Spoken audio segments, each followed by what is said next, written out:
Hello, hello. How's it going? It's Monday night. I hope everyone is doing well. Welcome to my so called life. I hope it didn't make a few people jump when I said that. Awesome, awesome. It sounds like I don't have any feedback in here. How's it going? It's Monday night. I'm running around like the proverbial chicken with his head cut off, but I'm ready to go. No, I'm not. I scored a beautiful press today. Today was a glorious day. Awesome, awesome. Yay! How's it going, Joy? Hello, hello. How are you? How are you? I know we're all gonna have to get used to my late start. On the weekends I start around 7 o'clock West Coast time, but my son has an MMA class, so I'm starting later on Mondays and Wednesdays. But today I have a project ready to go. It's fine except for the damn snow. When I lived up north, I used to always say snow was amazing on the first day. And then any other day after that, it is just in the way. Awesome, awesome. I have a few plans, a few things that I'm going to do this evening. Right now, I am oh, today I purchased a steam press.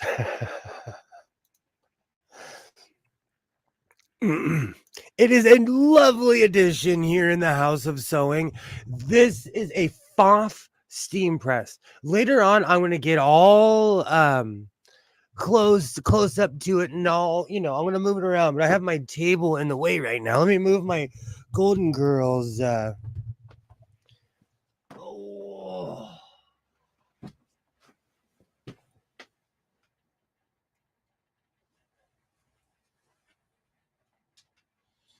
Okay. The signal is not friendly on that. Oh, that's probably the problem. So, despite my normal technical difficulties today, I found this beautiful FOF press. And the funny thing is,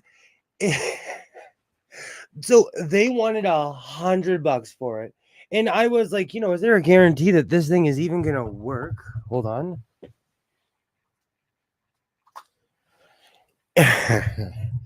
And so I kept on pressing the issue. I was like, there's no way I'm going to pay $100 for this. And I noticed that they have different days written on a chalkboard, and I just happened to walk in on half off day, and then the manager gave me a discount on top of that, so I got this for an extremely affordable price. I I think it's time to officially get rid of the Golden Girls chair.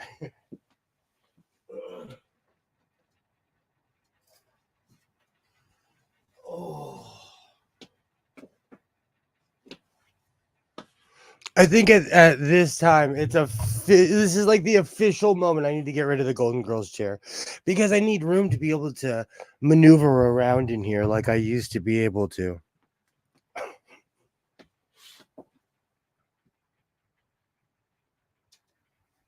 All right, I'm gonna quit messing around with my monitor. It is an evening of technical difficulties, but it wouldn't be streaming if it wasn't an evening of technical difficulties. That chair doesn't tie the room together anymore. It's because I can't stop adding things in this room. But this thing is glorious. Oh, how's it going, Gilroy? Great to see you. It's, I'm in the way now, but it's huge. It has a really wide space, and I'm really glad I almost purchased the Singer version of this downtown for 3 times the price, but this is double the space that I saw in the newer Singer presses. So I completely scored on this. That thing's huge. I had to give it its own sewing table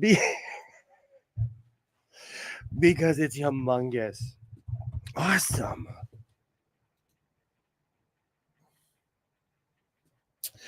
So I have about I don't know, 10, 15 different thrift stores that I frequent, and they're in various locations. See, it's because I own a car, it doesn't seem like it's that far to me. So going 20 minutes from my house doesn't seem that far, or even 25 or 30 minutes from my house. So I went to a thrift store that's about 15 minutes from my house. It's in the foothills, and people in that area sew. Be and that's where I found a lot of older sewing machines, a lot of more established sewing machines. If Singer ever lived in a thrift store, it would be in that place. So I was kind of shocked when I found a FOF anything. Tell you the honest truth, I was shocked because this is the first FOF anything that I've ever owned. And if I wouldn't get a copyright strike, I would be playing the Nancy Zeman music right now. I'm stoked. And above all, it works. So I'm completely stoked about it.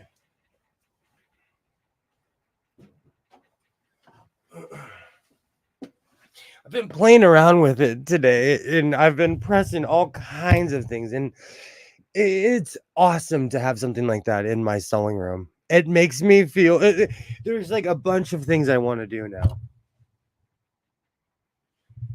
Funny that was we were just funny that we were just talking about one of those, and bam, there it is.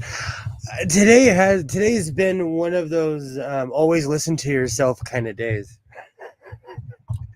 We had a couple There was a couple mishaps and things going on with my son's school. I looked at him, I was like, get in the car, we're going thrifting. Because um that during this school year there are sales all the time. There's no one around, everybody is gone. All the shopping malls, there's parking right up in the front. So I was stoked. I was so stoked when I got that. How's it going, trees? Awesome, awesome. Great to see you. Great to see you. Yeah, yeah. Awesome, awesome. Today has been crazy. Let me sit down. I like just got back from young Mr. Sewing's MMA class. So now I have a giant press, and no excuse but to officially open up shop in here. I'm stoked. Awesome. Awesome. That thing, it's huge. And that table is probably double the size of a normal sewing table. That's what the sewing table it's on is what I would call an IKEA sewing table. It has that weird balsa wood, and if you look underneath, you can tell it was put together by letters because it says A, B, C. But it's huge, and it's holding that press perfectly. I'm stoked. And yesterday, I got lost. I was looking for a pet shop that I go to all the time. I don't know if it's closed. I don't know if they're just not around anymore or what. But I found the thrift store with the lion sewing machine,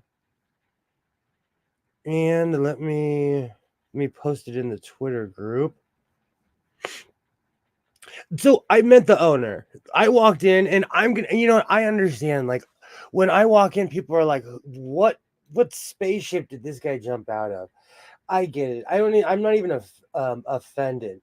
But the owner was like walking around with me, and while he was talking to me, I was slowly walking over to the sewing machine because that's the only reason I walked in there.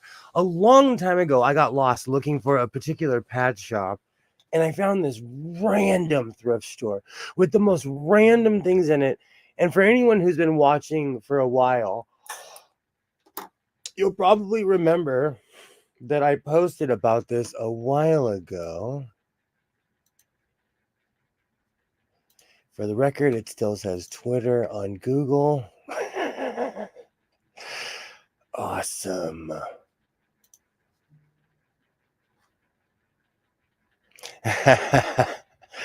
Awesome picture, Commander. Hold on. Okay. I will be here watching while working. Joy, I will be here to entertain you. Rah rah sewing machine, how are you? How are you? Awesome. Whoa. I will never do that again. Wrong button. Ever since the Apple update, it changed something where if I click off of the screen, the entire screen disappears. That's kind of a bonk, Apple. That's kind of a bonk. But I was looking for this. So I took a picture of this probably a year ago, if not longer. This is a beautiful sewing machine. The guy said it's from the 1800s. Sometimes you don't know. Like honestly, you need someone like Alibaba around because even for much as I know, sometimes people tell stories. But this is from the 1800s, and it's a Lion sewing machine. We were recently talking about this, and it dawned on me. I know where one exists. So while I was talking to the guy, he told me we were talking, and I know it's a shocker, but I'm a bit of a talker. I'm a bit of a person who loves meeting new people and talking to people, which reminds me, this program is for entertainment purposes only. And this content is not intended to malign any religion, race, company, individual, or wigs. All opinions expressed by my so-called life and program participants are solely their personal views and do not reflect the views of every single human beings on planet Earth. So while I was talking to this guy, I found out he was from Italy. He loved to talk. He was a close talker. It was awesome. But I asked him twice because I asked him how much, and he kept talking. And it's a bit of a pet peeve of mine when people do not, when I ask you a direct question like that, like I know you're avoiding it. So I asked him again. I said, "Hey, how much do you want for this sewing machine?" I thought I heard $50. I thought the guy just came transported from Mars and did not know about money on Earth. I truly thought that. I looked at him dead in his eyes and I was like, "Will you help me get it in my car?" $50. And he looks at me and he said, "No, $450." And I was like, "No, I'm okay." Thank you though. Hey, butterfly, how's it going? Yay, hello, hello. I know, clutches pearl. I had a great time though. I met him. He gave me a million business cards. He's a good guy. Good guy. He's from Italy. Great, just a great human, you know. Yay, hello, hello, Waternay. So we were both chopping it up, but for $450, like I'm not gonna pay that much for a sewing machine that I found out that's not worth that much money in the first place. Yay, bonjour, hello, hello. Oh, that reminds me. So I'm still working on my Erica Badu Pharrell hat that I recently purchased. I'm gonna rock this thing. You think I'm joking? I'm still trying to straighten the bill out more. I want it like completely like um mounty flat. Oh, okay. So I'm gonna put this back under the precision bricks. But I'm still trying to shape the hat. Hold on, let me show it off one more time. I recently purchased this at a thrift store, and I was like, you know what? I'm gonna make this thing work.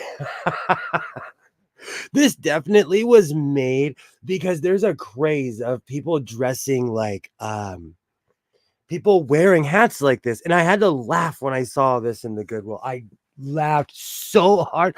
I'm gonna rock this hat. I'm gonna walk into work, and they're gonna think that I have officially gone off the train tracks. That I have officially jumped the shark. Oh, those are high precision bricks. You know what? Everybody laughs, but I started cementing these together, and at my job, all of a sudden, it's like, hey, everybody's like, hey, can I get a door jam?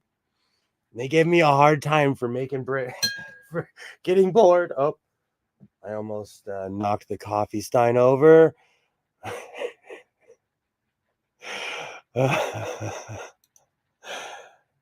That is definitely, that's what I said. This this is you show up and I'm giving you a tour about the volcano.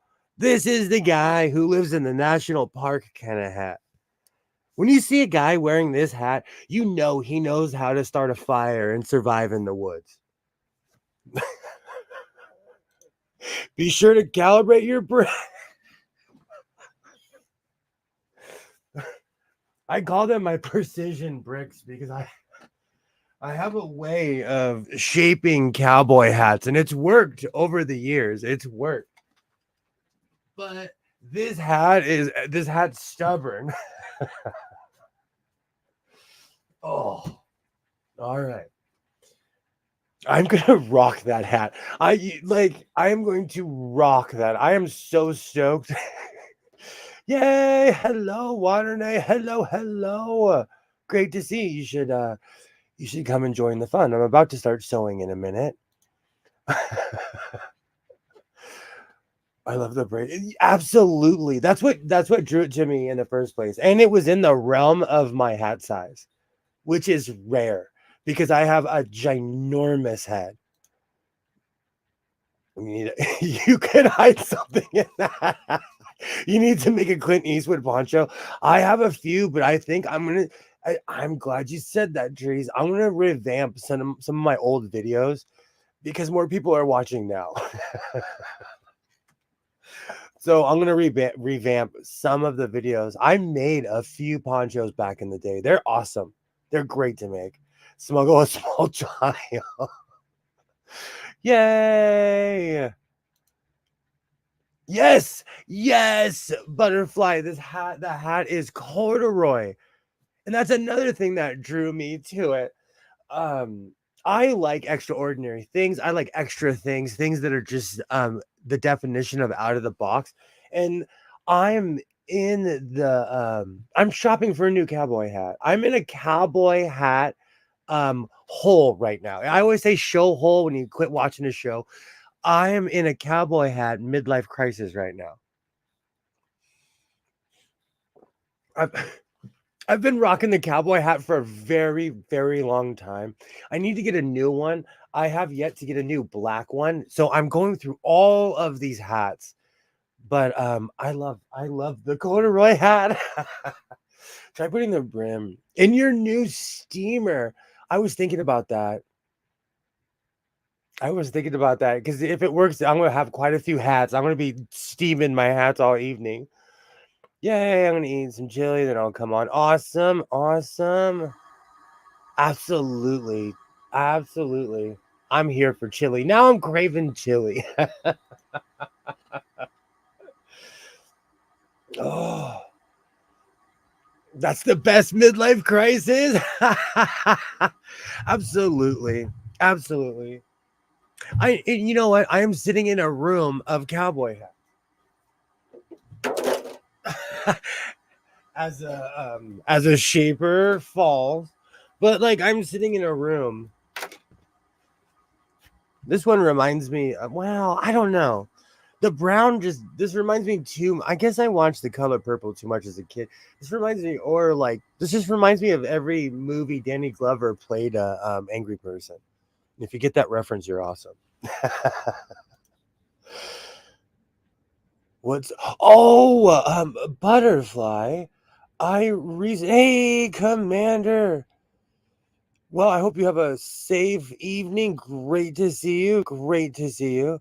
Um, Butterfly, I just recently purchased a FOF steamer. Today I found this beautiful FOF steamer at a thrift store in the foothills by my house. And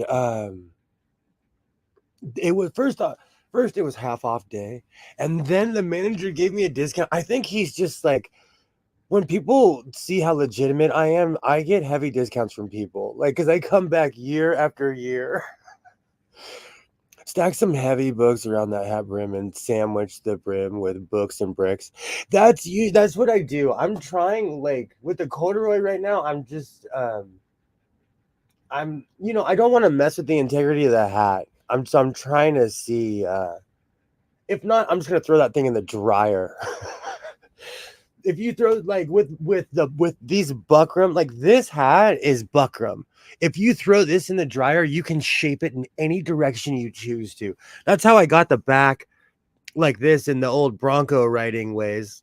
I just threw this thing in the dryer and then folded it, and it instantly folded. But buckram is way different than corduroy. Yay, got to make that money. I totally scored, Butterfly. Hey, young Mr. Sewing and there was all kinds of things that were supposed to happen today that didn't. So I was like, you know what? Let's go thrifting. And the first store we went to, we found that. He knew something was up though, because I went straight back home. I looked at him. I was like, um, excuse me. I was like, do you want a Slurpee? Because we're going to 7-Eleven, then we're going back to the house. He knew. He was like, oh man, you scored. It's just a fancy way of saying what the hat is made out of. It's the material that this hat is made out of. Buckram is the white material, and it's an extremely good material to make cowboy hats out of. My white hat is all buckram. Oh, oh.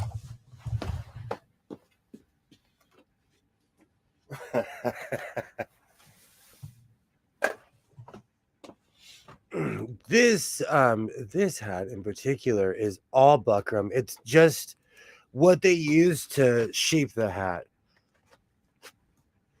I love this hat. I love my white cowboy hat. It shines under this giant light that's in front of me. But buckram is literally just this. It's what they use to shape the hat. And hats like this are good for being outside. These are the hats that you wear every day because you could trash them and replace them easily. And they last, like, this is 5 years old. My brown one is like 4 or 5 years old. The black one I wear it's getting ratty, but it's old. The brim is not supposed to be an eyebrow replacement. Okay, so I have a very particular way of wearing my cowboy hat. And back in the day, and you know what, depending on where you live and where you go, people wear their cowboy hats different. People have different brim styles. And I do use mine as eyebrow replacement. Your white cowboy hat is signature. I love this. I absolutely love this hat. Cholo cowboy. Do you know what's really funny? Where I live, most cowboys are Hispanic. Like 99.999% of cowboys where I live are Hispanic. But I know I live in Los Angeles, so this is the land of vaqueros. Oh, there was something else I can't remember now. I'm still gonna make that. I saw a fake Fendi, another fake Fendi sweater in downtown while I was walking around waiting for the fabric stores to open. And so there's something else that I'm gonna recreate. What else? And I've been making chaps 4 or 5 weeks in a row. Tonight, I promise. As a matter of fact, let's go straight live from from the serger. Oh, let's start surging. Tonight I'm gonna I have a few plans. Oh. But right now I'm working with this really unfamiliar pattern called Mimi G pattern R11407. Oh man, my hairs are really getting white on the side. So I'm gonna start sewing my pieces.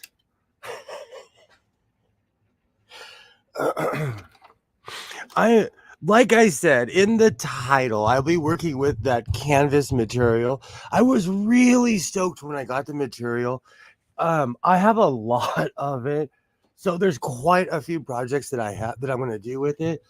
But I meant how the old school cholos wear their bandanas nearly over their eyes. I miss that style. And you know what's so funny?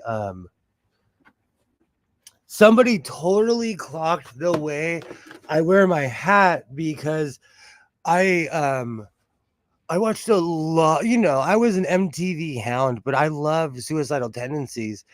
And so, as a kid, I would try to dress like them. And it's really funny when I wear my hat in public, I can always tell who's over 40. I can always tell because they're like, hey, dude, are you into suicidal? And I'm like, why, yes, I am. We can now have a 3-hour conversation. Oh, good time. Good time. Oh, oh my gosh. So I am using this striped material. Do you know I need to start wearing my glasses when I go. I thought this was like a Native American print. I thought this was something cultural, and it is in a way. It is, but it's red, white, and blue stripes. But this is canvas material. So I was utterly and completely stoked. I love working with canvas material. It's something that I started off with. I've been testing my serger. My serger can take it so far. But I love working with the more thick material. And you can quote me on that, Kilroy. Let me grab my phone.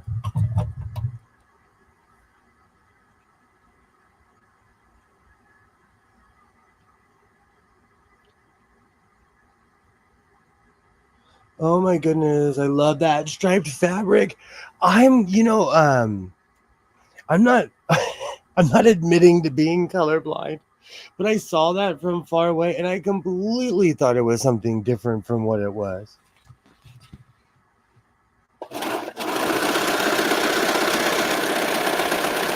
But I love working with this material.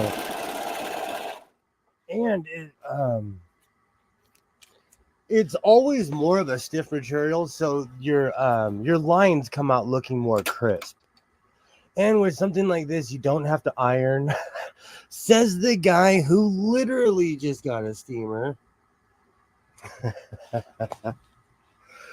Oh.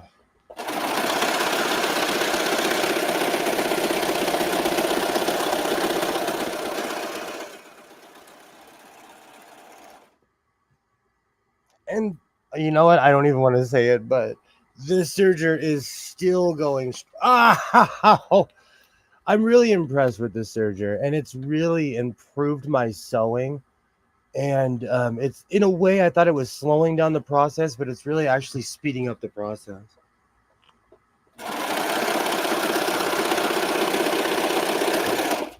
Oh,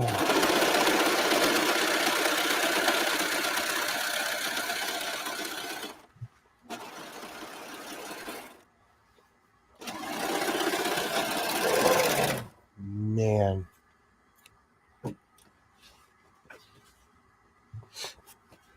Let's see. There's been all kinds of crazy things today. And I keep on saying, oh, I'm not going to make chaps. But this Star Spangled material got me all inspired, so I might. I completely reserve the right to flip flop and make chaps.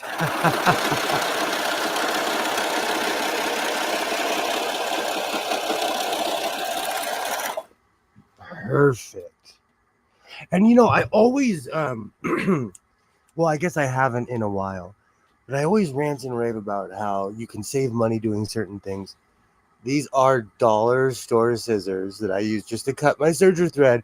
But when you buy, I don't know what it is still to this day, when I buy scissors from the dollar store, they are razor sharp.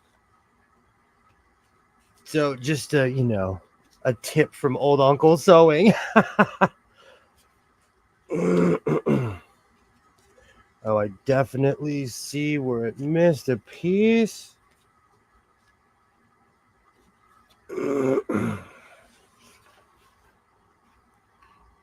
There it goes. I try to keep my eyes open for mistakes early. That way you don't have to go back and like redo the whole thing.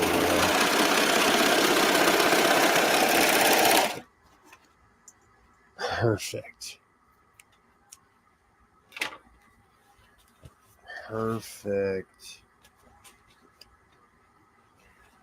Today has been a bit of a hectic day. It's the first day back for school here in Southern California, so no one's used to the routines anymore.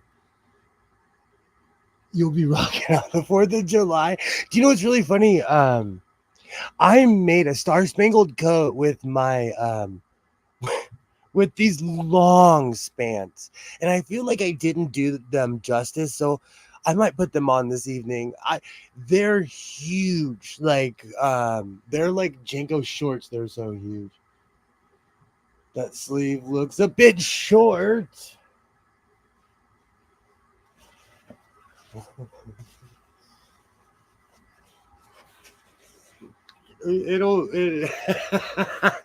How are you, Pam? Great to see you. Great to see you. I noticed that. I'm glad you said something though, because I noticed somewhere I missed. And like I said, I like catching mistakes early.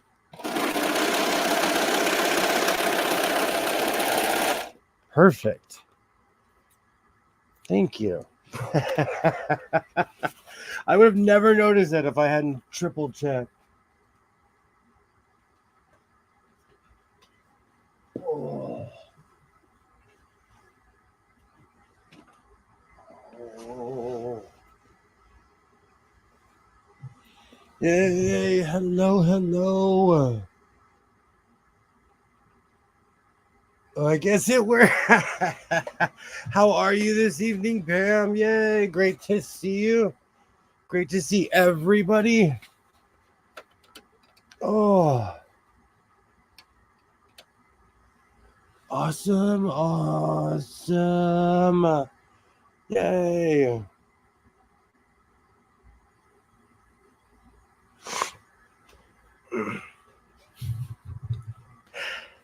Do you know what's so funny? Ever since I've introduced the coffee stein into my life, that stein takes almost a full pot of coffee.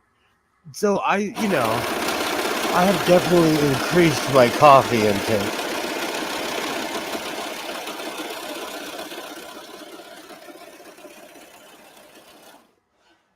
This is the front side of the coat.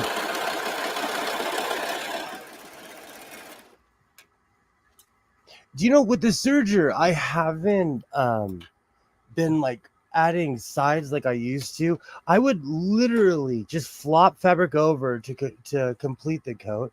but I kind of like the way the search seams look.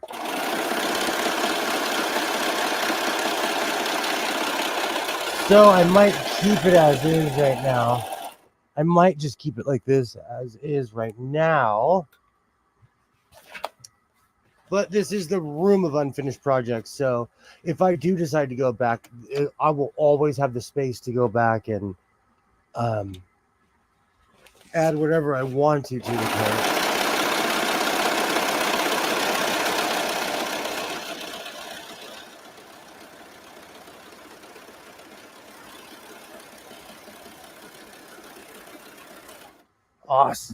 Awesome.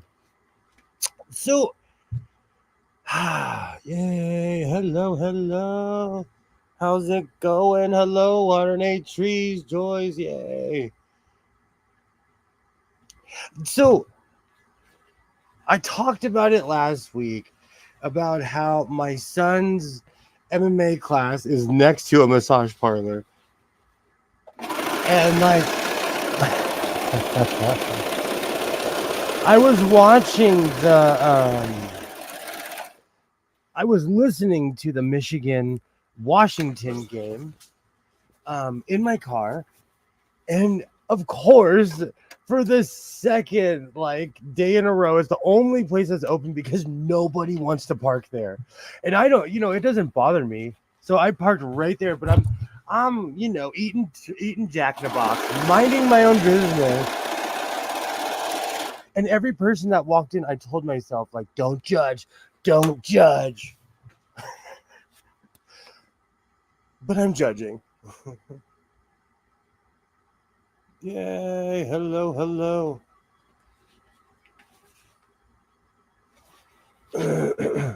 It's just a strange location. And like I said last week, the MMA place was there first.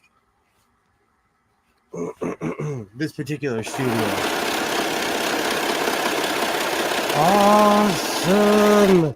Awesome.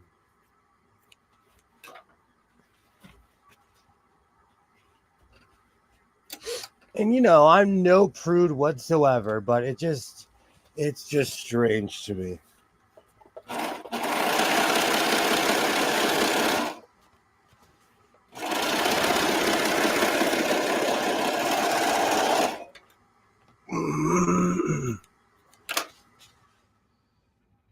Awesome. For anyone just tuning in right now, this is the front to the coat that I will be making this evening. At first, I thought this pattern was something that it wasn't, but I like it either way. It looks great. I love the way the stripes look. I did put the arms in the opposite direction. It doesn't bother me. And if I hadn't said anything, nobody would have noticed in the first place. Oh, I hope everybody's having a good Monday. Trees, if you're still there, I'm wondering about your battle vest, how that's coming along. Joy, I know you're sewing right now. Pam, what is everybody sewing right now? What's everybody doing? How's your evening going? I've had kind of a crazy hectic day. Oh, that's gonna be perfect. It's one thing I love about canvas is the way that it looks. I absolutely love how crisp that is. Ugh.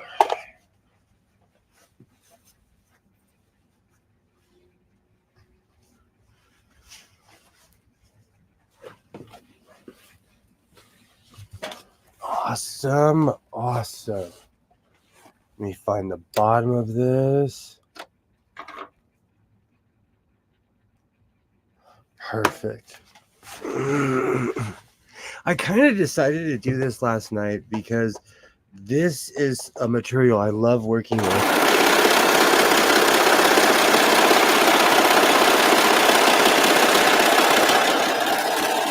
But more than anything else, I know it'll just come out perfect. I do have collar issues when it comes to this. I always say I'm not going to make the collar that big. And then I make the collar huge and then absolutely fall in love with it. So I'm going to say the same thing I say every time. I'm trying to not make the collar that big, but then I'll go like full 1970s soul singer, and then I'll love how it looks.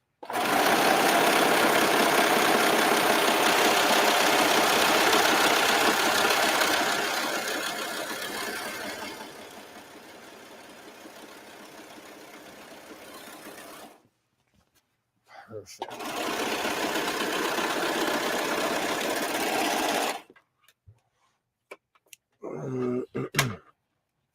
Awesome. Finished the overalls I was working on this afternoon. Awesome. Awesome.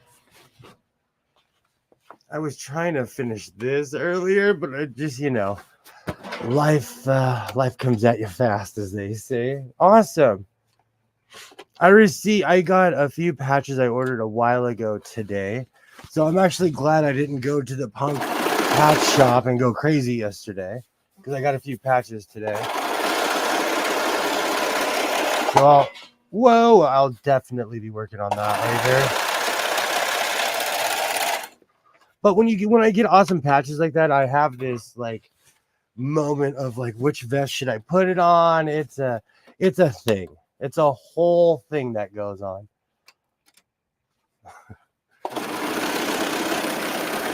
Perfect.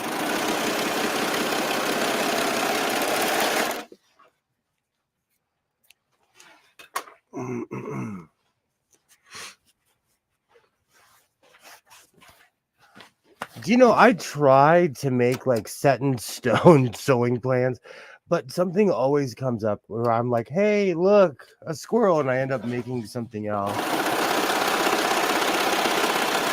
But this was definitely something I planned to do. And you know what? I may or may not make matching chaps with this. It's something that it makes me laugh. It's something that I absolutely love I absolutely love to sew. And it's something that, I always jokingly say, oh, I'm adding it to my arsenal. But in a way I really am, because every time I make a pair, I just get better and better at it. And I know chaps aren't for everybody, but they put a giant smile on my face.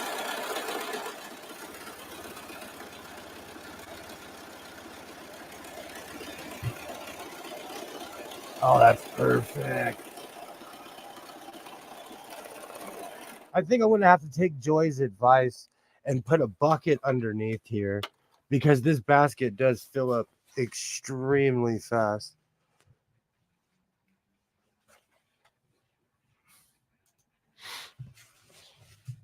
It took about a week to get 2 pairs completed. Good to know. And are you using the pattern? I think you are. I forget the young man's name. I believe that's Mimi G's husband.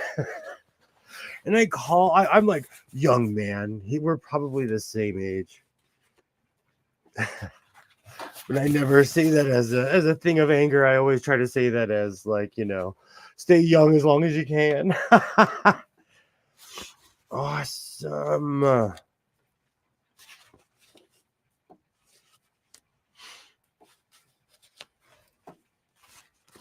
Perfect. I don't know if you can hear it, but this is definitely canvas or something that's like a step below. But I love working with this material. Oh, all right. So this is the back piece. I'm gonna have to back up and surf with this one a little bit, because it has long pieces. Perfect.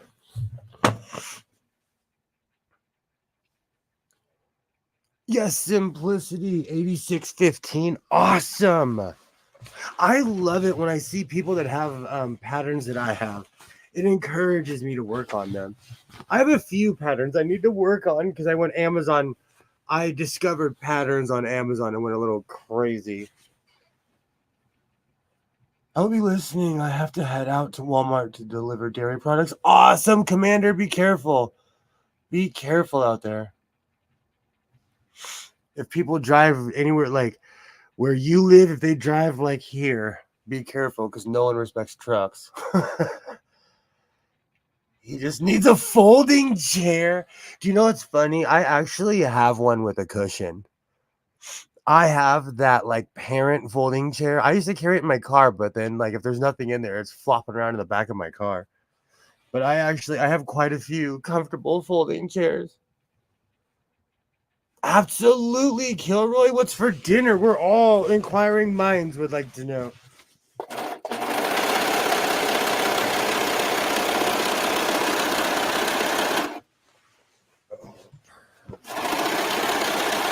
Perfect.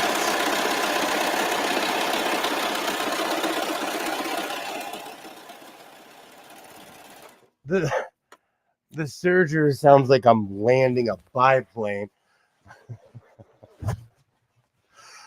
Oh. I really think I'm gonna have to take Joy's advice and get a bucket or something, or like get one of those weird old school mop buckets from the Dollar Tree or something.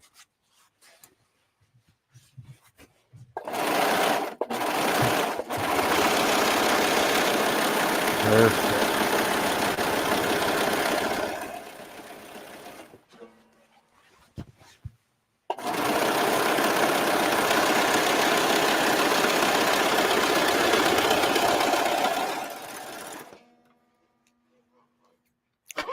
I should really move my banjo. But it's so convenient to have it there because I can pick it up and have my neighbors judge me because that thing is so loud. You do not need an amplifier for a banjo.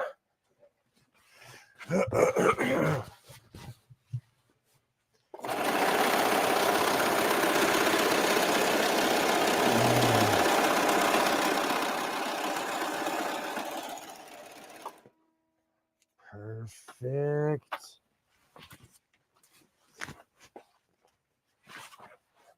That is one thing I love about using a serger. It's more precise than when I just would go around the edges.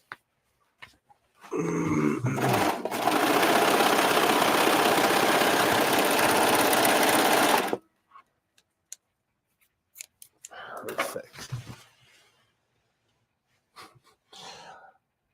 I don't know yet. I have 2 chicken breasts thawed out. I'm trying to decide between making a basic barbecue chicken or trying oven jerk chicken. That sounds great. For the record, if I don't know what to eat, as far as chicken goes, I put barbecue sauce on it.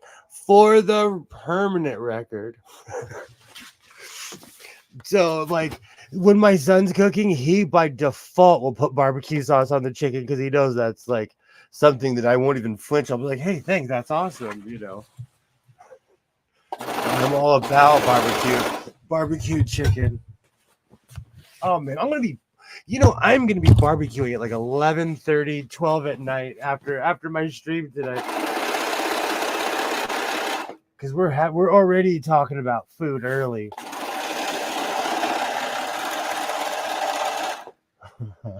So you don't want to come to my so-called life hungry. You don't want to show up here hungry because I'm gonna be talking about food for a couple hours. Oh, I missed that completely. All right. Let's try that again.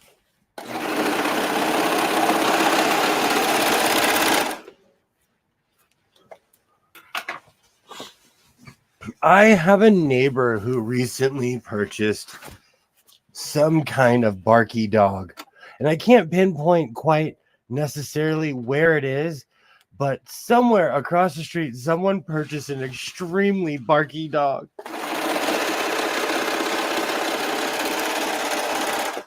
And it barks so much I could hear its tone now. Ah. Perfect.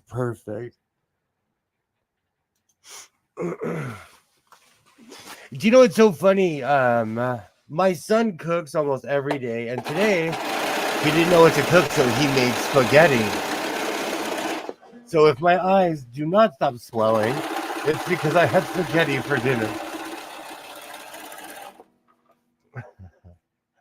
Perfect.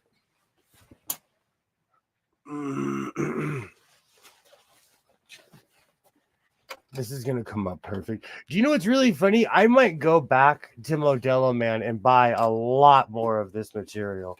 I really like this material. The more I dig in that place, the more and more I discover treasure.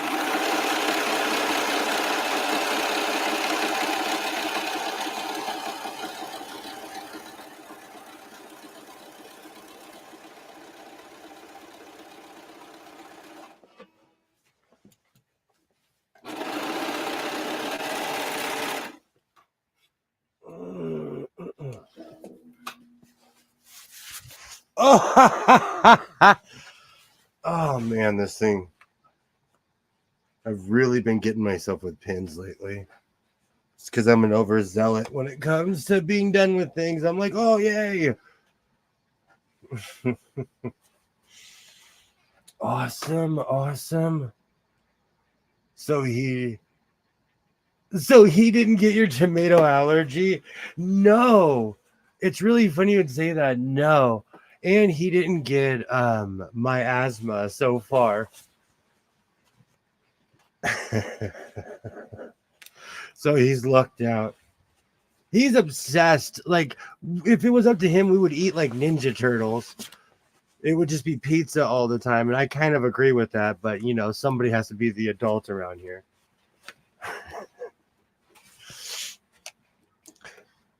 But he definitely takes it into consideration. And I say, because I have a tomato allergy, a lot of things that you think that are made with tomatoes are not. It's something that's just like kind of tastes like tomatoes. And the funny thing is, I'm not allergic to the fake stuff. I'm allergic to all of the real, like anything that's made with real tomatoes, I'm allergic to it. So, like, you know, when I get the off-brand ketchup, I'm not allergic to it. My daughter loves spaghetti. My son does as well. Ugh, we eat it all the time. But like lately, I've been like, hey, bro, like, let's get some Alfredo or something. So we've been switching it up a little bit. I'm going to switch my angle real quick. Beautiful. Oh, wrong camera. I've only been doing this for a couple years. Maybe in a couple more, I'll figure it out. All right, I have to move this glorious hat.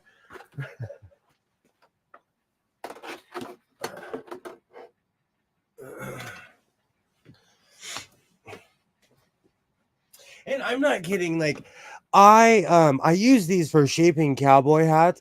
I just put two bandanas down on the side, and these are perfect for, you know, manipulating the brim however you want it to be. And they're good for door stops as well.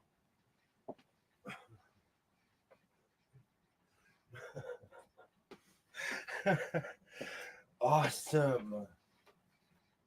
Oh, this hat is gonna be glorious.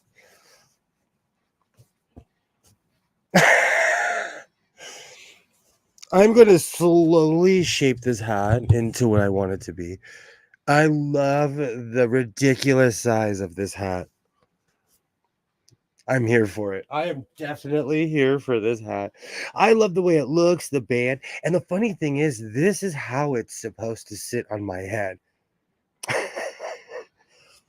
This is definitely like full Walter Brennan. Oh. Or stubbing toes.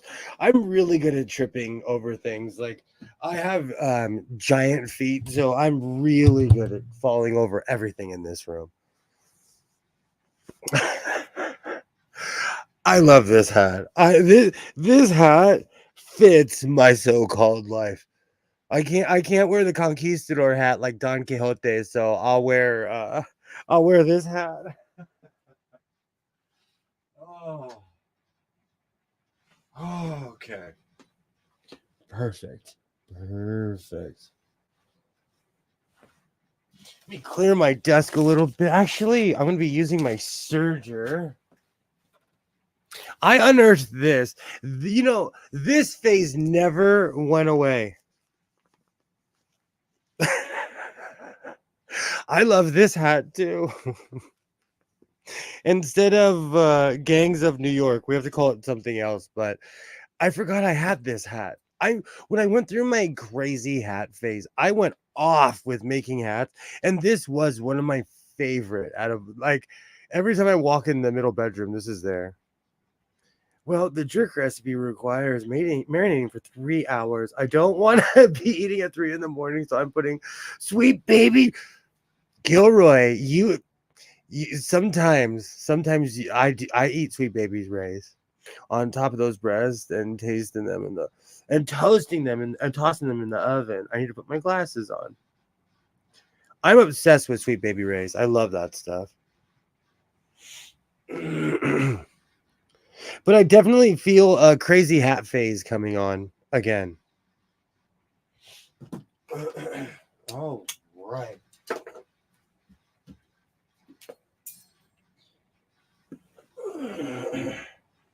And you know what's funny? I made this hat over a year ago, and this thing holds up. This thing. Could you imagine? You know, style is so funny. People would this was considered dapper 140 years ago. This was considered the height of fashion 140 years ago.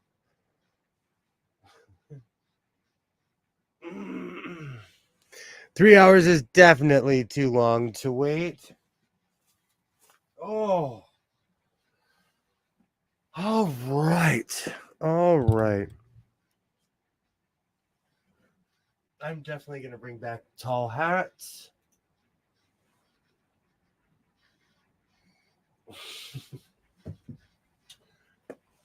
There's one patch that I will not show because it's that indecent, but I today I received this in the mail. It's a standard issue Starfleet patch, so I will be making my Captain Kirk uniform as soon as possible. I'm kind of mad at myself because I went off with all of that yellow, so I have to dig through to see if I have enough yellow, or I have to go buy more yellow in the fashion district. But I'm stoked. I am stoked that I got this patch today.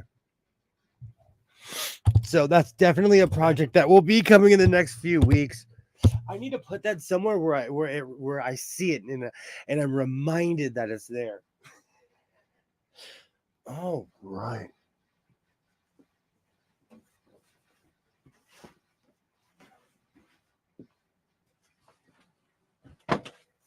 All right. So now I'm going to start pinning my sides together and get the base of the coat going. And now that I'm talking, I almost forgot about the about the arms. It's a tradition at this point to forget about the arm.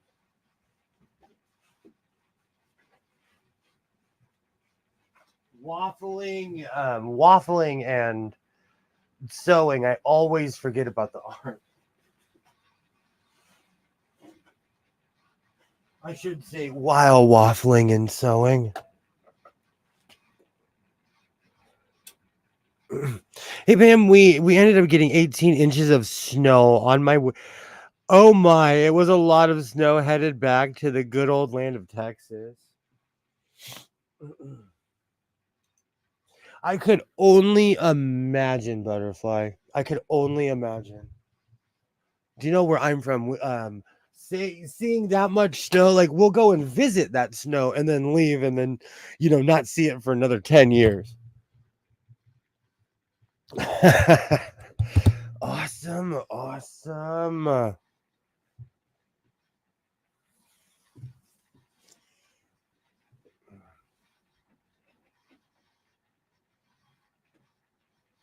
I wonder if my A word is still turned up. Alexa, what's the temperature right now? Right now, Oh my gosh.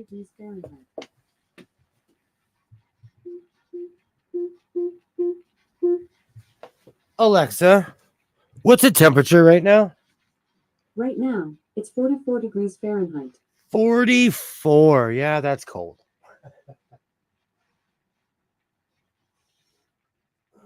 Right. Perfect. With something that's this long, I really have to pay attention when I'm lining up the sides because I really do not want to miss a seam and then have to come back and do it over and over.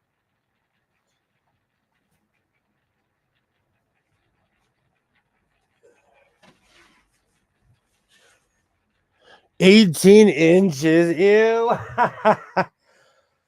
Like I said, snow is beautiful on day one. It is glorious. It cleans everything. It washes the air.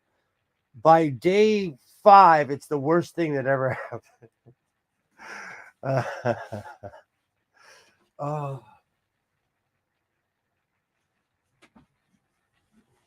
All right. Perfect. Let me pin this just so it doesn't go flopping around. Do you know, I'm definitely thinking about taking a vacation just so I can wear all my awesome coats. And it used to be that this time of year, Vegas was the most affordable place on earth because no one goes there this time of year. But now there's a whole army of people that go, all the snowbirds, and I'm one too. I follow the sun.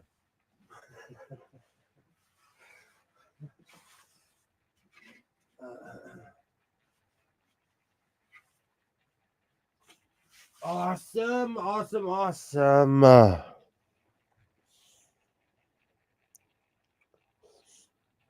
I know, okay, to visit, but don't want to live there. I love visiting the snow. I've been to Montana. I've been to like all kinds of really awesome places, but it's not necessarily, but I'm a desert dweller. In no way, shape, or form am I dogging cold weather. I I am a photo cell. I am activated by the sun. But supposed to snow again tomorrow and daily all week. Wow. Wow.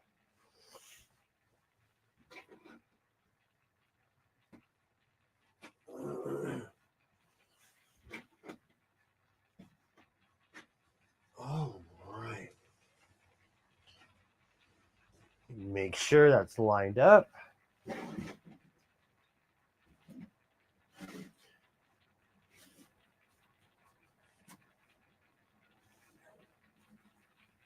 Perfect.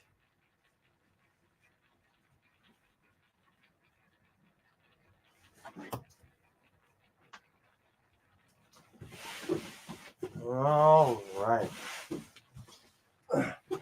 Sorry, it takes me a second. I have to really make sure that these are lined up because I do not want to have to go over them.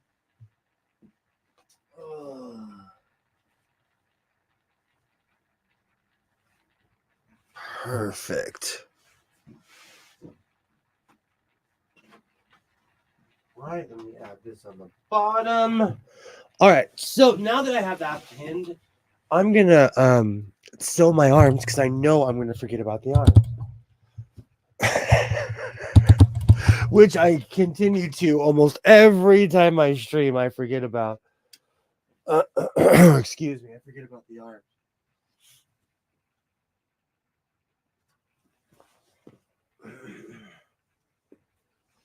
You know what's so funny? Every time I hear you guys talking about this snow, it reminds me to not whine about the weather.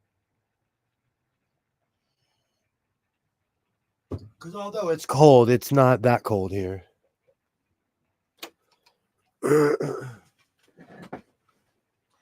And I finally have an opportunity to wear all those awesome coats that I've been hoarding over the years. You know what's so funny? It's hilarious almost because I walked outside and I'm like, oh, It's windy. I ran back inside. It took me 20 minutes to figure out what coat I was going to wear because I have so many. Oh, it was glorious. And I have coats that are lined. I have every combo known to myself. I was ready. I was ready for the cold. And I have a welder's jacket that is lined with a blanket. I love that thing, but it's always too hot to wear it, so I've been wearing that lately.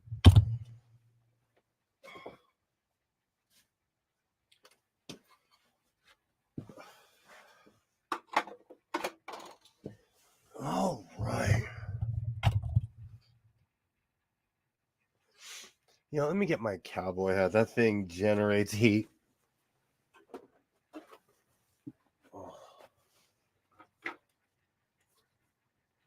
All right, let me move these patches before I lose them. It's been a couple of times where I'll drop a patch and I'm like, oh yeah, I forgot I had that thing. All right.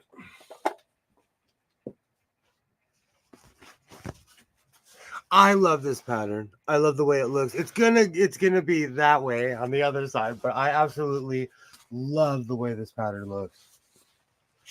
And even though it's not what I initially thought it was, it instantly grew on me. And I like the way it looks up close and afar. So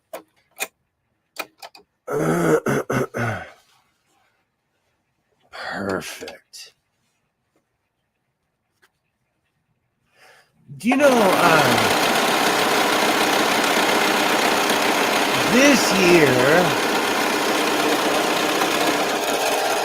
this year is an election year, and I want to make everyone a promise.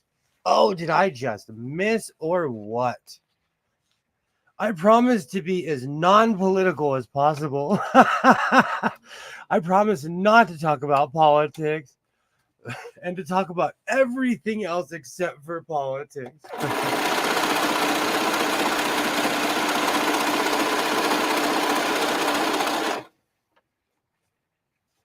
Perfect.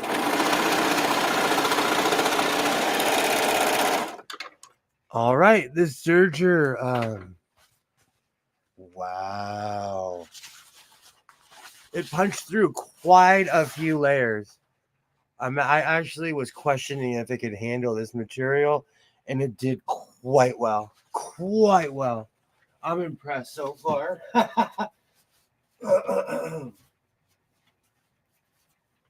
That's one of the reasons I would just line it because with the sewing machine, it's throwing down the seam. I mean, it's throwing down the stitch right then and there.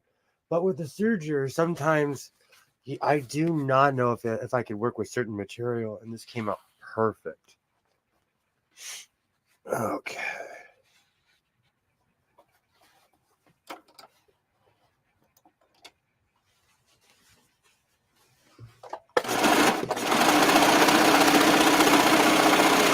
Beautiful.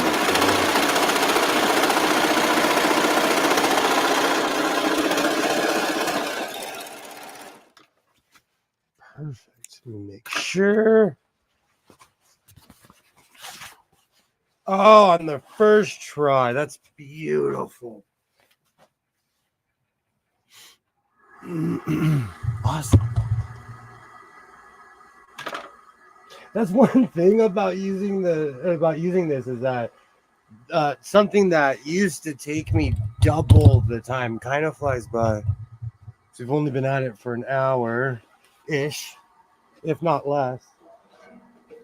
Okay, this one's huge, so I'm definitely gonna have to hold it down.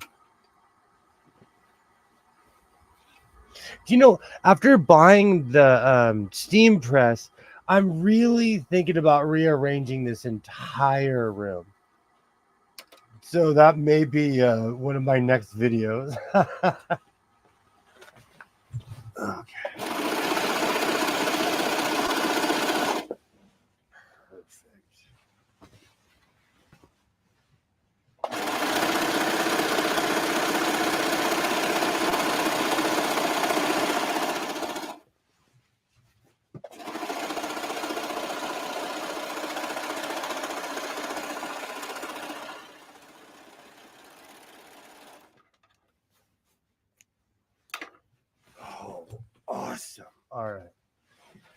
So I'm gonna remove my pens and check this side. I can already see what. Well, it's not necessarily a mistake. I just started a little bit lower than I should have. That's okay. I can always come back and fix it. I'm checking for rogue pins because I've been stabbing myself all evening with pins, YouTube pins. Oh, that's perfect. I have to laugh when it doesn't make a mistake because I was so used to searchers that didn't work and that were nothing but problems. So when this thing is not giving me a hard time, I'm shocked. Chicken's in the oven. Added a bit of A1 sauce to the Sweet Baby Ray's to thin it some. Guess we'll see how this turns out. I'm addicted to both of those, so it should turn out well. You know, it's one of those things where if you like the taste, I'm addicted to ranch dressing. I know not everybody likes ranch, but there's all kinds of fancy ranch here. And a lot of it is really, really good. And some of it is like, why did you try this combination? Oh, wow, that pin fell out. But I can fix that instantly. Perfect. You know, today, I'm still kind of in shock that I scored that press. Today was awesome. It was definitely not how I thought it was going to end up. All right. Let's reinforce that one for sure, for sure.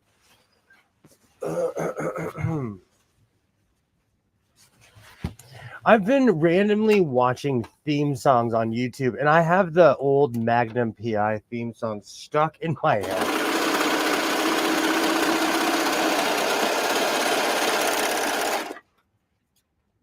And I randomly make people listen to it because it's hilarious because people cared back then, so those songs were awesome. So a lot of those openings were memorable because, yay! Oh, whoops! Oh, I missed. Hold on, let me scroll up. Ordered some wings from Wingstop. Do you know what's really funny? I started streaming with somebody who thinks that Wingstop is offensive. It's a big long story. Sounds tasty. I'll be over later for late night supper. Wings have been a ripoff since Obama was in office. Kilroy agrees with the person I started streaming with. Who else is coming? If not before.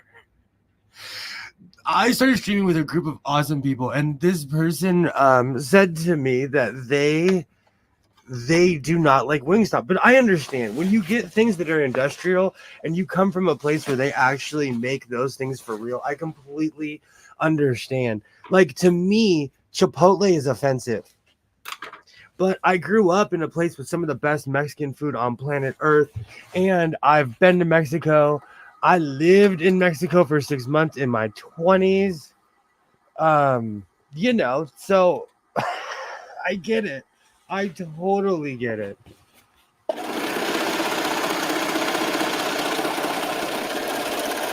And you know what? Some people swear by Chipotle. I'm not a Chipotle person. Says the guy who went to Taco Bell yesterday. Okay. Now, this seems like a mess, but it's actually really coming together. I have redefined being disorganized. Okay. Perfect.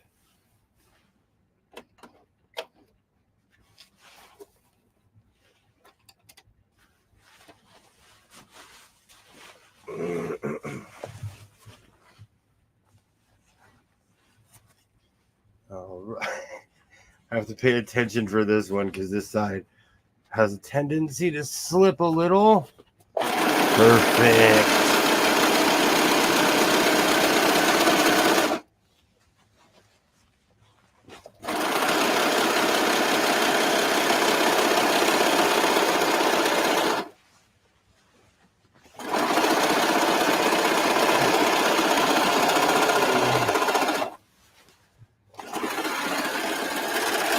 Perfect. All right. They also have tasty little fried corn thingies. Nom nom. Oh, you guys are making me hungry. This is the food stream this evening. This is definitely it sounds good. I've been wondering I'll have to snowshoes, so I'll be really late. That sounds like a party. Wings used to be cheap. The uppity sports bars picked up on them, and now they've become. I agree with that. I agree with that. But I don't like all that work. Like, I'm the kind of guy, like, at my local grocery store, they sell a whole chicken. I love that. I'll put a fork in that thing and just walk around with it. Wingstop, like, wings are just, they're like sunflower seeds to me.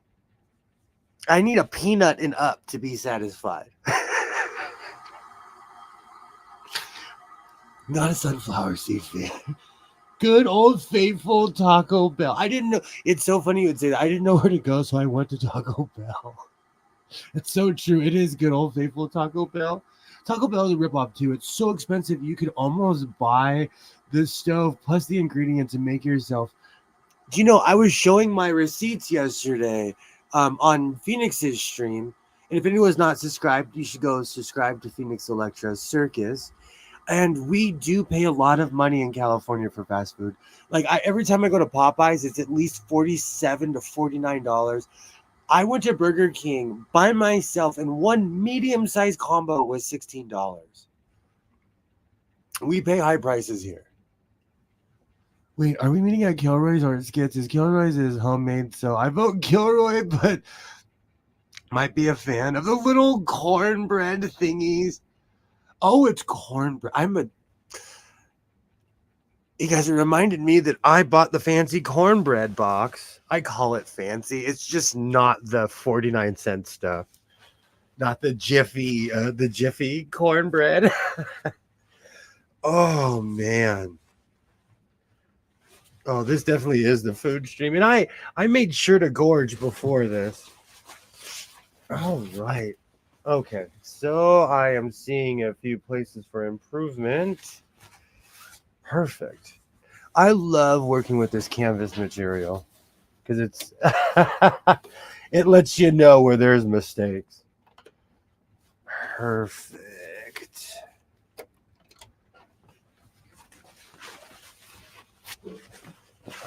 All right.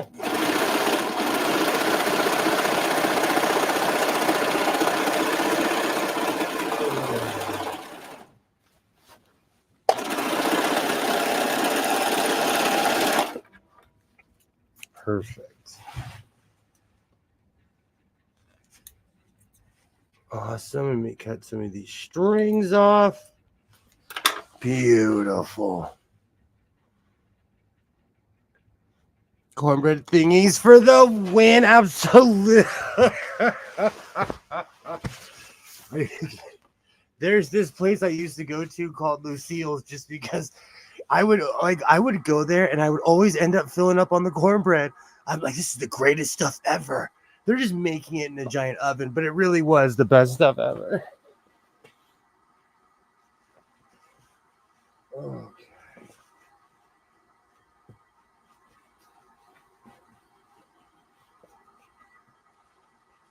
All right. So I'm gonna move a few things around here. Let me clean up a little bit. Let me switch my angle. I think fast food is gonna price itself out of existence. It used to be that it sucked, but it was cheap, so you didn't care. Now it sucks more, and it's expensive than everything else. I agree. I agree, Kilroy. Like, honestly, Kilroy, I'm right there with you. 1,000%. Okay, I'm gonna make a coffee and then log in so we can make a plan. Who's got the teleporter? I do. House of Sewing 2024. Fried corn, but cornbread sounds good. You know what? We're all craving mythological cornbread that Skits is not gonna be receiving. Fried corn sounds even wow. Fried corn sounds good as well. There's a farm up the street from my house that still grows corn. It is the greatest thing. Farm corn is just amazing.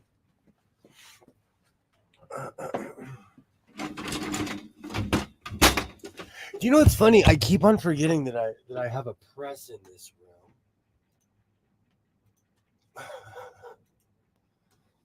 Oh, whoops, wrong camera.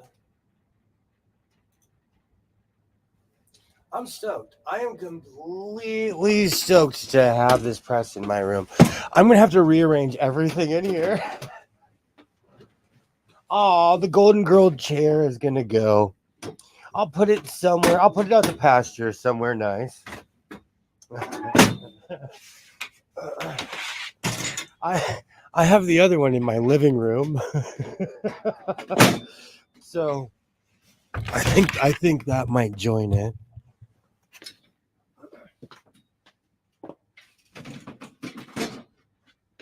Do you know what's so funny? Out of all the crazy stuff I've purchased, this is like the only furniture I've really purchased because a couple of years, like gosh, during the pandemic, I was always streaming and I was going through chairs, all kinds of chairs.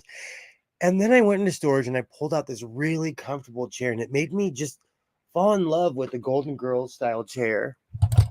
But that was back when this room was empty. Now this room is completely filled. Well, not completely. There's still enough room to get my 6 foot table in here, but space is at a premium in here. Think it's time for that factory? Is it finally time to move into the warehouse?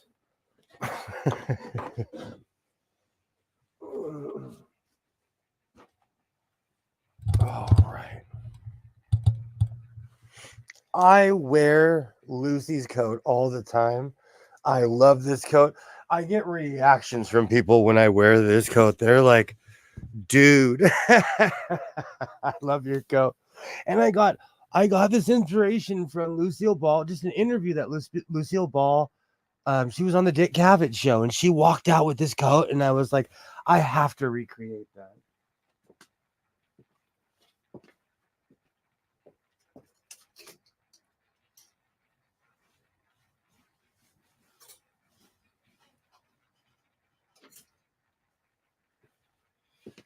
Okay.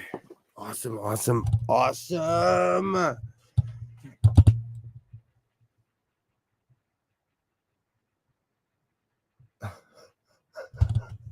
Had to play the chair. Had to play the chair off stage. Seriously. Hey William, get a new communicator patch. So he's oh well, yeah, absolutely. I do have a new communicator patch. Took me a second. I'm so stoked that came in the mail today. You know what makes me laugh? Like, oh, I have to go through my fabric. I probably have enough yellow material to make a Captain Kirk uniform because that's the era I'm going for. Is the original series. Still feel you could put some casters on the go. See, the problem isn't the casters; it's the size of the chair. Office chairs are like this. They're compact. I could wheel the thing. I could pick it up, and like my desk is here. I have 2 desks, so there is almost 9 feet of desk right here. I can pick it up and put it on the other side of my desk. I can't necessarily do that with my Golden Girls chair.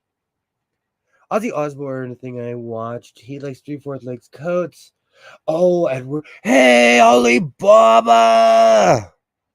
Man, I am just slow on the uptake this evening.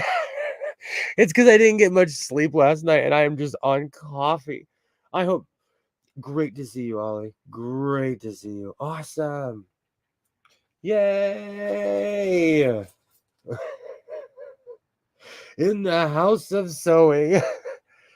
Yay. Oh, Captain Kirk outfit would be cool. Well, warm or hot due to the fabric. And that was another thing. Like, I bought all that yellow trying to match the old school original series color. I'm going to ask a question and I know I'm going to get like 15 different answers. What color was the original series uniform? Was it goldish yellow? Was it yellow? Was it beige? Am I colorblind? What color was and I might make the green sweater too, because Captain Kirk rocked an awesome green sweater.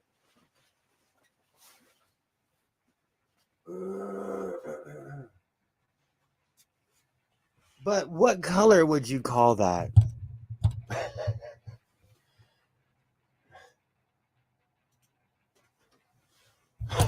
Mustard yellow left in the sun for 10 years. Okay, I like that. I like that. Oh. Because I have to be able to describe it. I have to be able to walk in somewhere because not everybody gets Star Trek. I have a few patches, and if somebody asks me, I'll tell them. And there's one I wear that's SOM, and it means Sons of Moke. If you're a Deep Space Nine fan, that episode will make you cry. It's with Worf and his brother. It's a really good episode. But I recently said that and it talked about Deep Space Nine, and this person was like, I have no idea what you're talking about. So I need a way to describe the color because I'm going to go somewhere like Mood Fabrics or somewhere where I know they have every yellow known to man. Goldenrod. I like that. Like the crayon color. Goldenrod. Okay.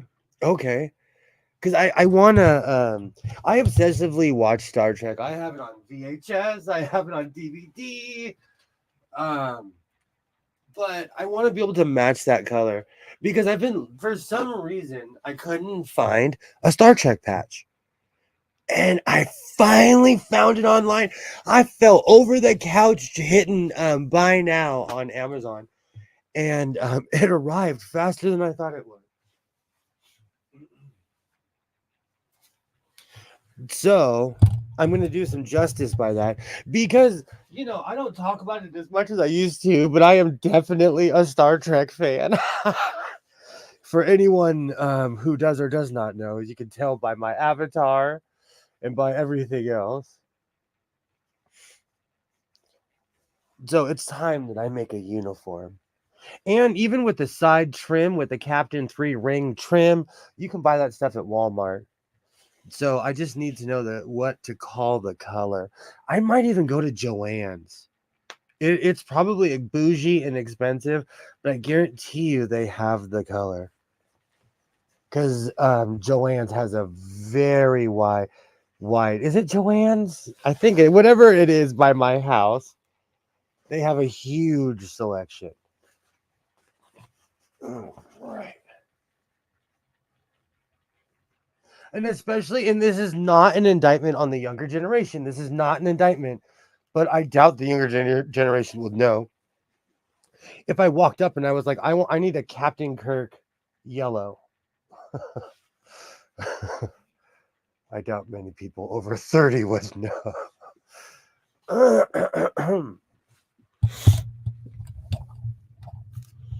Yay. It's a bit more it's a bit more of a 60s yellow though, and it might be the old film, but it has a hint of green to it. Oh, that does not help with my colorblind self. Yay. Hello, everybody. Awesome. I hope everybody's having a great Monday night. I'm working on this canvas coat right now. It's coming together well. I'm pinning the arms right now. And then I'm actually going to use my sewing machine. I've been surging so much lately. I feel like I'm cheating on my sewing machine.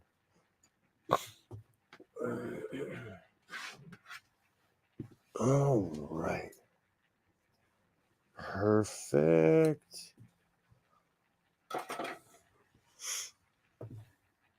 I completely forgot to grab my phone. I bet the Modelo man has been asked for the Captain Kirk fabric before. You know what? That's a really good point, Alibaba. If I That's the one thing I absolutely love about going to Modelo Man's shop is the hunt. I get in there. I come with my explorer hat on, and he lets me just like climb all up on the racks and get personal with the fabric. So I guarantee if I really looked, I could probably find something in there.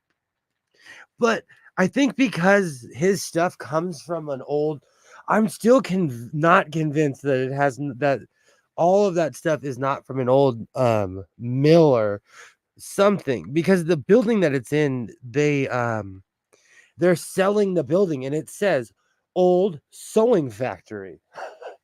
So I still think everything that they have in there is from the old sewing factory.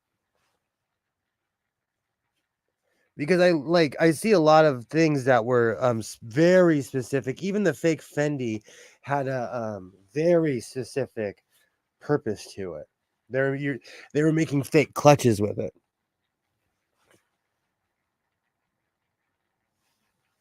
Okay, I think that arm's in there. Let me pin this one more time so I know where to pin that arm. Perfect. Or even like the fake Fendi. I was told to be careful who I show the fake Fendi to. And he wasn't saying it as in like someone's gonna clock that it's fake. He was saying like, I'm not supposed to sell this. Polished and Assemble says I'd get wool. Polyester would be unbearable.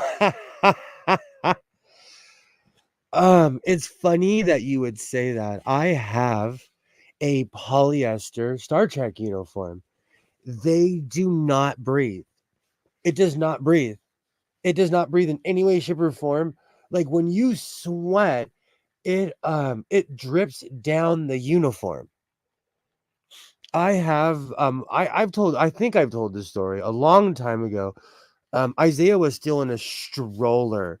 I used to go to a guy that had a ton of Yugoslavian, Romanian, like old block uniforms.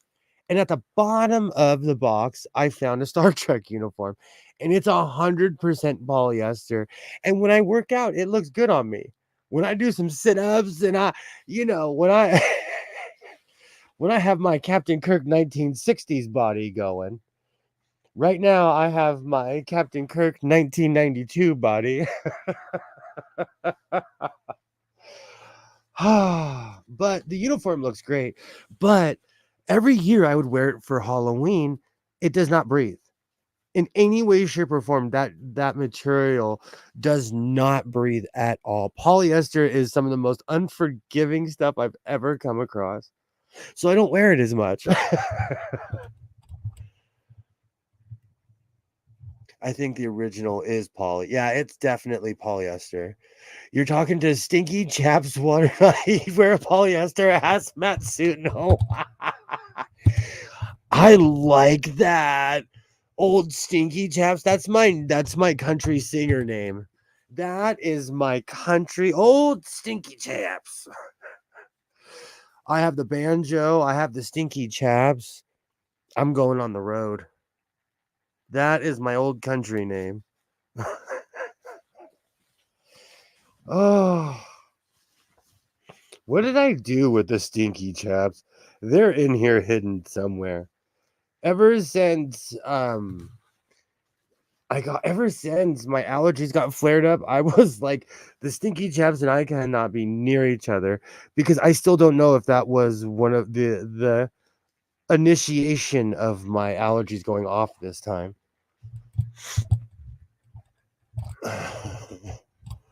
Didn't Worf have a similar color fabric, just different style? Um Okay, so in the next generation, they completely flipped the color scheme, and so that Commander Weird Gold all of a sudden was for security officers and everybody that was more security, and red was for command when it was the other way around. So yes, Worf did have a color scheme like that. I might get back to being in a band. I was talking to them. That's awesome, Ollie. I am all about having extracurricular activities. That's why I'm constantly like playing my guitar, my banjo. Awesome. In next gen they completely changed the color scheme, and in the first couple of episodes they were like they were paying homage to the old school uniforms, but by season 2 or 3 they completely went to the newer uniforms. And then by season 4, that's when they have the uniforms that everybody remembers. Well, at least I do. Awesome. Okay, I'm trying to. Beautiful. Let me pin that piece right where it needs to be. Perfect. Probably because that mustard yellow is not a universal color for people's color season. I love the Captain Kirk, or the Captain Kirk gold, whatever you want to call it.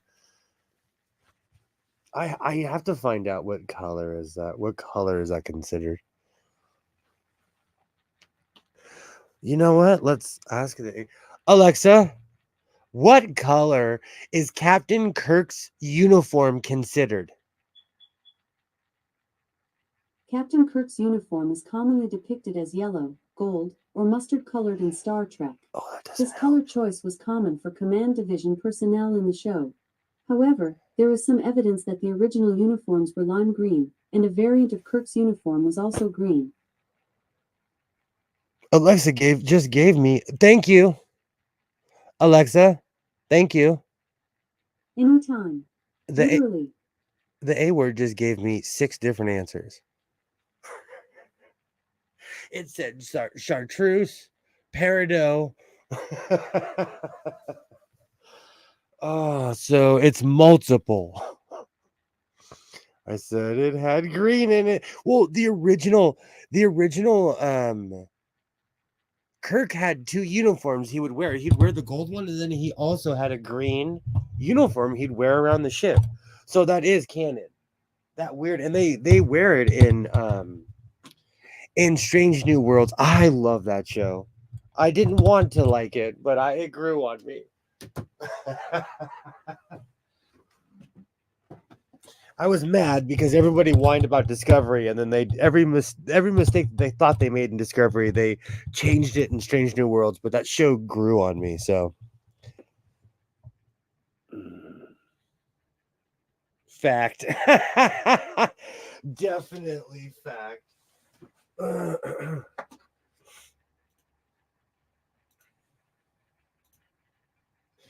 All right, let me move my mic.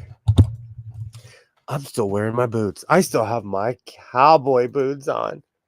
That's how you know I ran from the MMA class to here. Oh, good time. Good time. All right. That's awesome. All I have to do is attach the arms.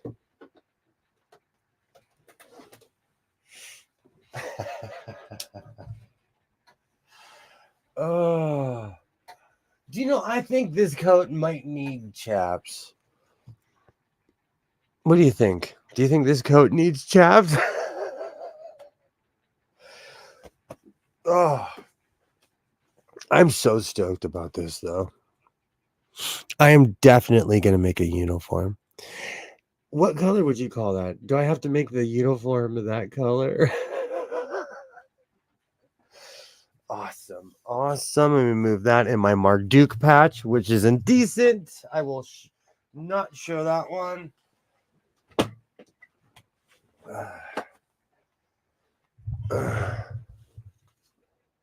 You need to make real chaps out of leather and suede. I have a ton of vinyl leftovers.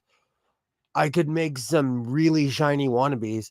I have a ton of bits and scraps of old vinyl ones. I've been looking at all different types of designs because there's front chaps, there's the there's the fan, there's all different types with scissors and tape holsters. Oh, that definitely reminds me of a Marty Robbins album cover.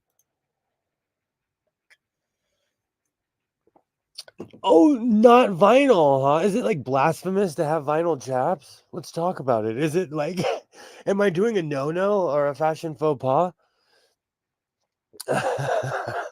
It's because I have to look in my pile. I have a weird combination of vinyl and leather mixed together. Oh, in the leather days. Patchwork chaps with leather pieces. I was thinking the same thing. I have quite a few, and it would be a really cool color scheme because I have gray and green. And everybody does. I don't know if everyone remembers the debacle that were my pants, my vinyl pants. Those were a failure. That was a real failure. Maybe a mock-up of the vinyl. Yes, it's black.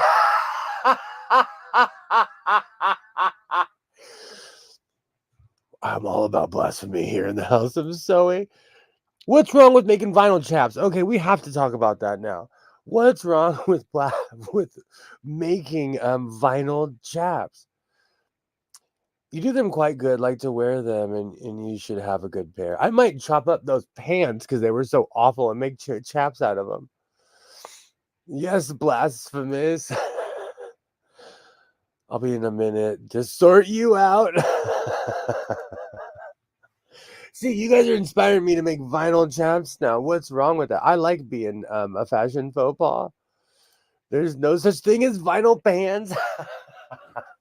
I see people wearing them all the time. Or wannabe. And now, because I say the word all the time, Amazon is trying to sell me and I might buy one. They're these really awesome Freddie Mercury style vests, but they're vinyl. I might buy one. I am this close to buying. I haven't hit that button yet. Blasphemy isn't only allowed in the house of sewing; it's mandatory. That's why you're number one. That's why you are number one. Kilroy knows. Blasphemy is an art form here in the house of sewing. Oh man, we've gone full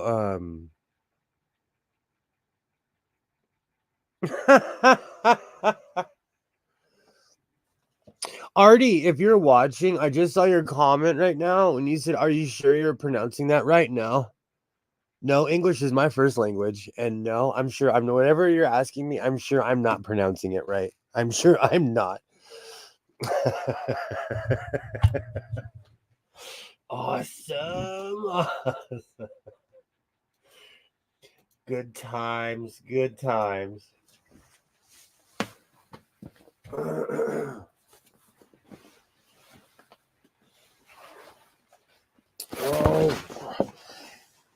And after this, I will have my usual caller dilemma. Hold on, let's reduce the risk. Let me take my coffee off of here, move cell phones. Let's reduce the risk of disaster.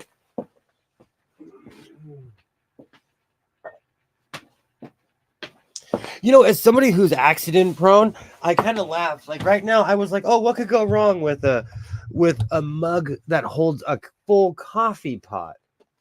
Everything, everything could go wrong. All right, so this is stiff. This material is stiff.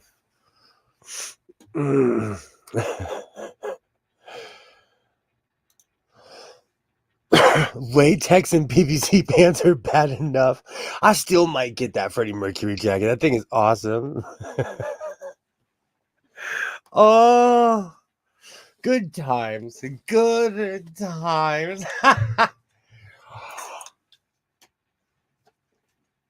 I want to thank you guys. I always have a good time when we come in here and discuss the inner workings of the sewing world.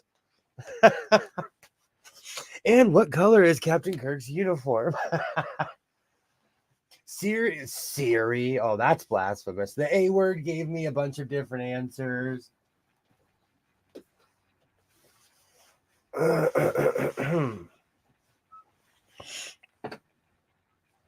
Oh man. Do you know what's really funny? So, one of the reasons I do not drive with my cowboy boots on is because my foot is so big, it's pushing down at the accelerator and the brake at the same time. So, it's weird to be sewing with my boots on. Freddie Mercury only wore leather. Well, Amazon, they're recreating it. They'll anybody, all designers, well, not all, but people will recreate things for $1. Oh, oh.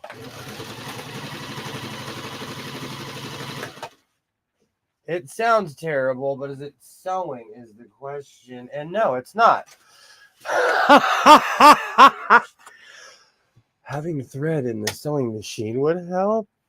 Oh, that's so funny. Okay, let me get my scissors.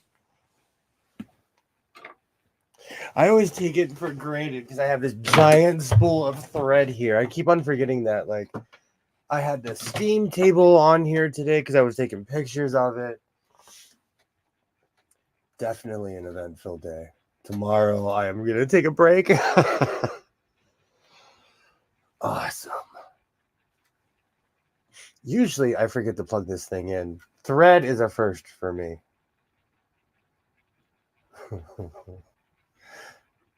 Awesome.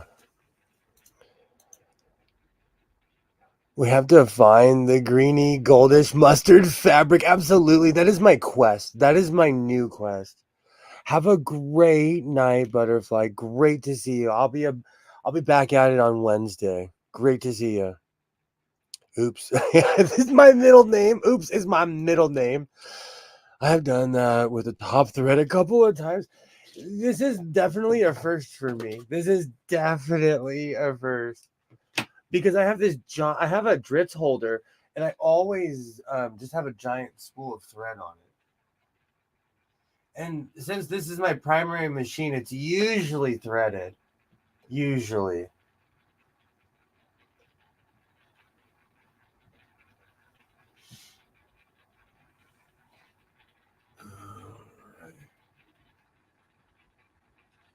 Perfect. Perfect. Okay, let's try that again. Oh, mess. I just made a complete mess over here. No wonder the machine was like, what are you doing? All right, that makes more sense. We'll go on the straight stitch. Yay! Hello. Hello. My mug is judging you. How are you? I'm all right. Sorry, I'm just trying to get over the trauma of thinking about polyester uniforms and vinyl pants. I have a ton of vinyl, but it's all chopped up. I was thinking about making a vinyl apron. It's a bit more vinyl practical. apron. I mean, one, that's going to be uncomfortable, and two, I think it's a little bit dangerous, because vinyl can melt with heat or Welcome to the House of Sewing. My name is chemicals. William, and we are dangerous here.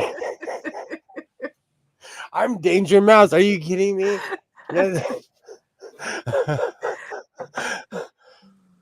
Just check the chicken. It's not done yet, but you better believe it's gonna work out. Get the teleporter. We'll be there. A1 and Sweet Baby Ray's. Do you participate in Sweet Baby Ray's? I don't know about Sweet Baby Ray's, but clearly I've been missing out. Thanks, that mug doesn't give a hoot.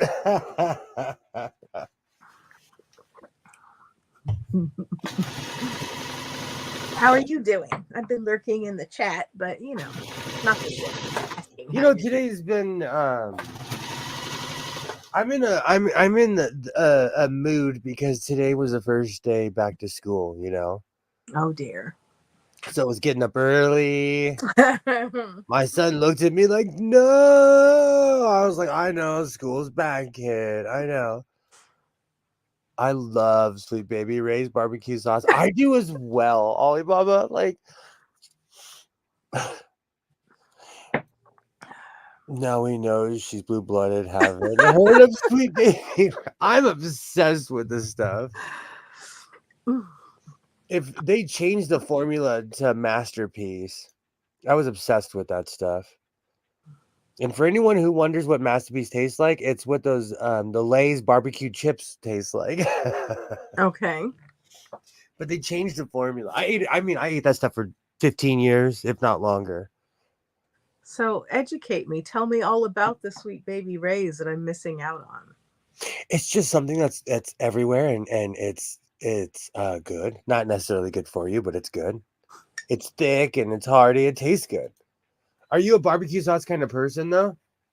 Sure. I'm a barbecuer. Like, I'm obsessed with barbecuing. So barbecue sauce is right up my alley.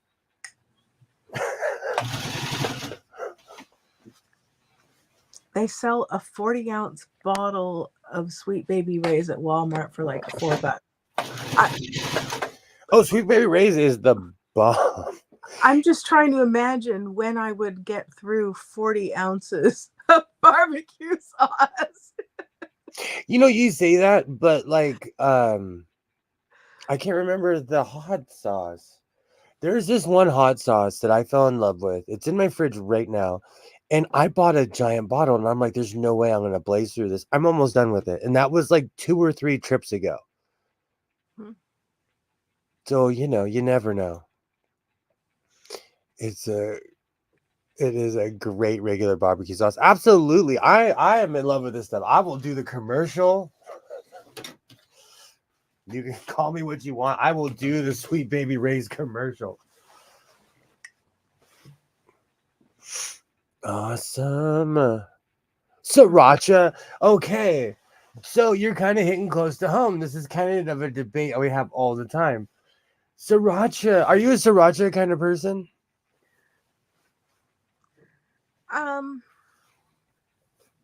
I'm trying to think of when I've had it. I mean, I know what it is, but I'm ambivalent. How about that? Almost the same, because back in the day, it was either like Cholula, sriracha, or oh, what's the other one? The guy with the sombrero. Oh, I'm gonna get kicked out of all clubs for not remembering that one. Tipos? Tapatio. So it was either one of those three, and then you could almost tell what neighborhood in LA you were in, because sriracha is made in Los Angeles. There was a big thing because there was a factory. I can't remember where it was, but they were burning so many cayenne peppers. The neighbors were complaining about their eyes burning. Oh, you're frozen holding your cup. Oh, am I frozen or was I just still and zen? I was like, you're so stoic this evening. All right. I'll log in again. Rah, rah, sewing machine. But the sriracha, they got a lot of complaints from the neighbor, and I believe they moved. I believe they moved their location because it takes a lot of cayenne pepper to make that.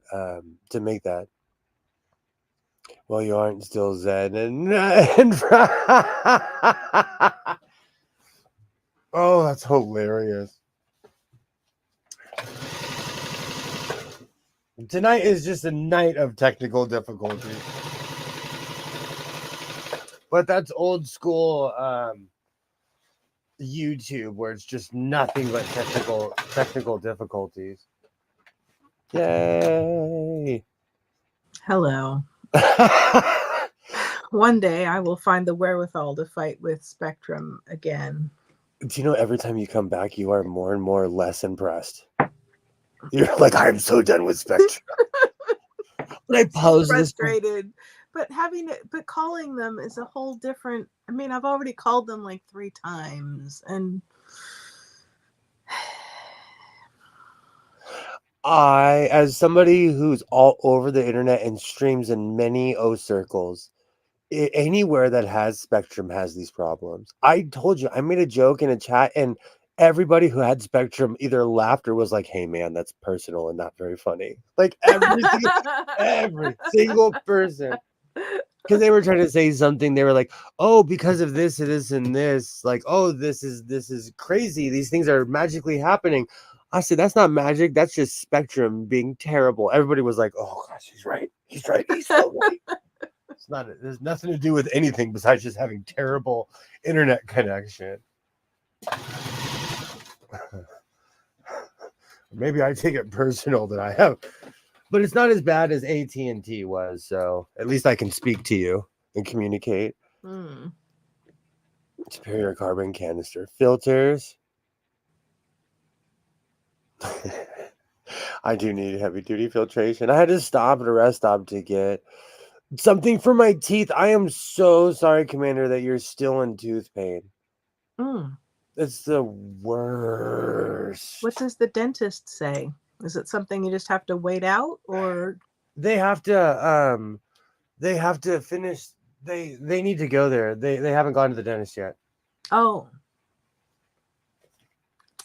So yeah, I told you the other night I had a lot of dental work done as a child. I wait until the last minute. I had terrible teeth as a child. I had very bad idea of what the dentist is as a child. That just makes it worse. It does. It gives you more pain and more painful, complicated procedures.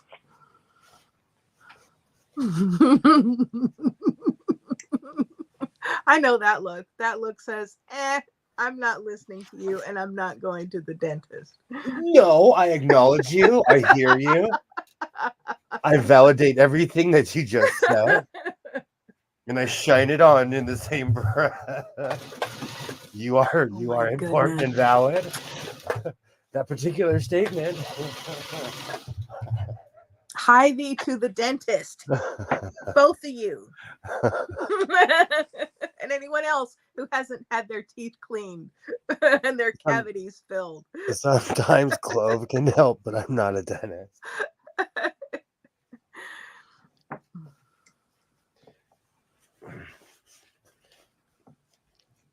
Teeth in it, like we don't. Man, that is a 5-hour conversation. Teeth in America, because a lot of people don't get work because they just flat out can't afford it. You know.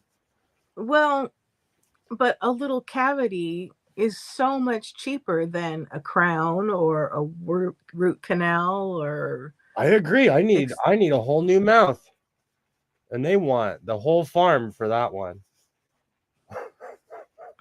Goodness. Alibaba says, I'm a chronic pain sufferer. I can handle pain, including tooth pain. This has almost killed me twice now, not even thinking it was that bad.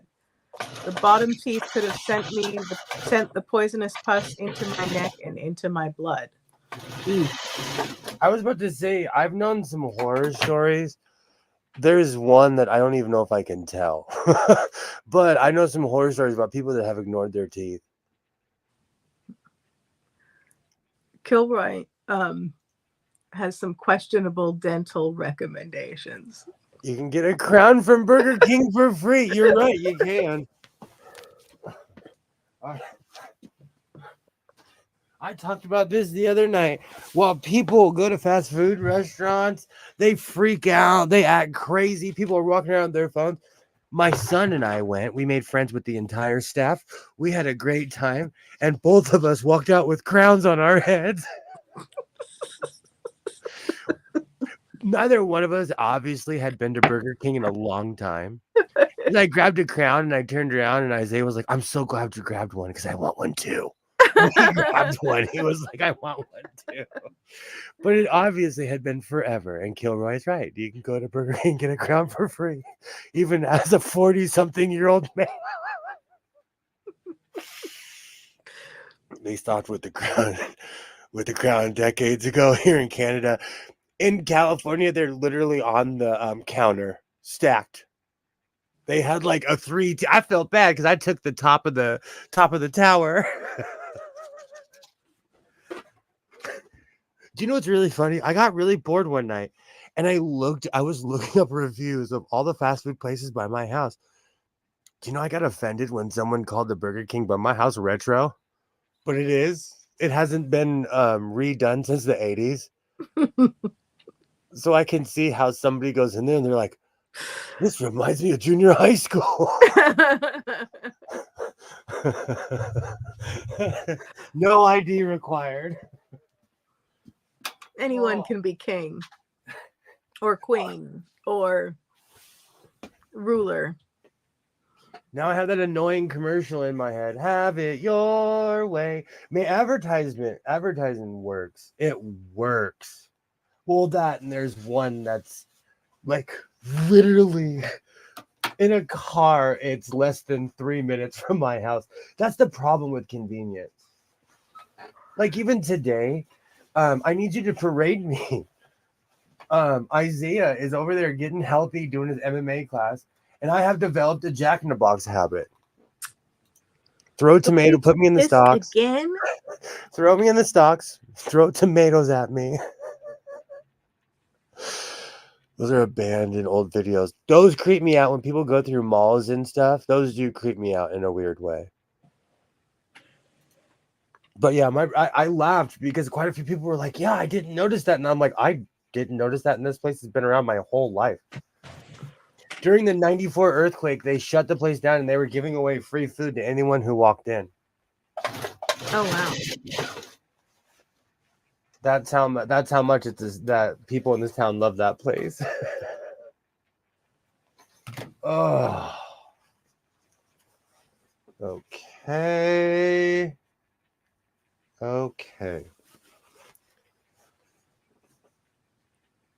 I like your choice of lining for that. Thank you. My friend Mr. Modelo Man hooked it up so much that I had yard after yard of red fabric. So this was just a perfect choice. Do you know? Oh, sorry. Go ahead, please. Oh, you were mentioning what to make with the what else to make with that striped fabric, and I think a pair of jeans would be nice. With the canvasy? Mm-hmm. I have enough. What about chaps, though? Well, you could make a whole, like a combo. So you can wear jeans Why did I one do day that? and chaps another day. And... Do you know, StreamYards has an option for iPhone, and sometimes I hit it, and I'm like, why did I do that? Because it taps into my phone. Whoops, wrong button. In what way? It instantly accesses my phone and goes to the camera for my iPhone. Hmm. And I can't remember if I ever signed up for that. This particular lining is from Senor Mordello. Oh, that arm is perfect. But last time I went, 2 trips ago, he hooks it up. I'll say I want 4 yards. He gives me 8. Wow. No, you don't, Alibaba. You don't type too much. You keep the chat lively. You do. Oh, and I wanted to say a shout out to all the people who are lurking, but maybe a little too shy to join into the chat. Feel free. We're very welcoming. Type as much or as little as you like. Come on in. The water's fine. Now I have the BK song stuck in my head. I told you, like, when I first started streaming, I lurked for like almost a year. For basically all of like 2018 It wasn't really until 2019 that I started saying hi. It's intimidating at first sometimes. Yeah. So I completely understand. That's why I wanted to extend a welcome, even I though have I'm only an adjunct. No, you like if I passed out, you know how to fly this ship. You're good. You've done it before, you and Skids. We were invaded by Nausicaans. I was fighting them. You guys flew the ship fine. I was yelling at Spectrum. We had a good time. I'm very bold myself. Well, when I'm passionate about things like I used to watch a lot of Chisme stuff, and it was intimidating because they were always saying personal things. But I'm passionate about sewing. That's why I stopped talking about Chisme, and I was more concerned about the things that I'm making that week. Well, at least my own personal Chisme. Oh, am I missing? Oh, I think I did miss on that one. Now I have the Burger King commercial stuck in my head because their advertisement took over YouTube for a while. Oh, like a new advertisement, or the retro one was popping up a lot. It was a song. BK, have it your way. Its advertisement works because I'm singing their song. I'm telling you, you need to start a second show called Cheese May Sewing. You'll get 1 million subscribers by June. You know what's really funny? Really quickly, I was kind of thinking about doing that on my so-called life. No, I'm sorry. On my the artist formerly known as Godless Sewing channel. I was thinking about doing that. But then I don't want to be pigeonholed into ideas because I might wake up and be a Chargers fan next year. I reserve the right to change. I'm not saying my son's like, oh, don't do that. He literally just was like, blah. But I'm just saying, I don't want to be held into certain, especially when it's an opinion when we don't have all the facts. That's what's wrong with the world today is that people jump with these crazy opinions and they don't have all the facts. And then we're all coming sideways with half the facts or not even involved with the people. True. It's really funny. That's like even tonight I kind of wanted to address that. Like there's so much chisme going on about Cat Williams and all these things. Like I said earlier, I promise you I will not talk about politics. I'm not going to talk about all that other stuff because here this is a sewing channel and we respect each other. But wait, there was that politician who did that thing and said that thing. Over it. Did they make a what were they wearing? Where do their shoes Oh, go? that outfit. Mm-hmm. I'm more concerned about their clothes. Can they make a poncho? Can they throw a stitch? If it's one channel, it can be pigeonholed into one person. You have 3 channels. Technically, I won't say the name, but I have a 4th channel that I just made because for social experiments, and all the videos that I have in my saved in my downloads, I'm just slowly putting them on that channel. But Boney M kind of got me a weird copyright strike. You're short? Yeah, you can't see it if you're not in the United States of America. Oh. Alibaba, can you see my latest short? I'm curious now because it says blocked in certain countries. I want to know what certain countries those are. I was wondering why I didn't get as many views because like shorts take off. Like you'll post a short and you're like, holy cow! Like I posted that thing 40 seconds ago and it already has 50 views.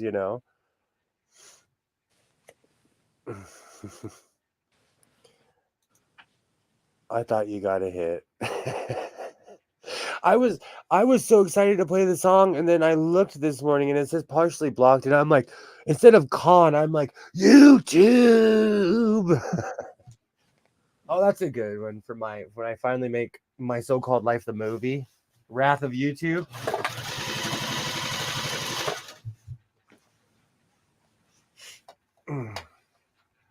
So tell me, do you feel sympathy for Khan?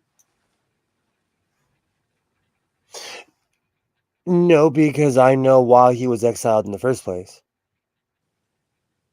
The reason why they kicked them off the planet was because they thought they were genetically superior because they were augments.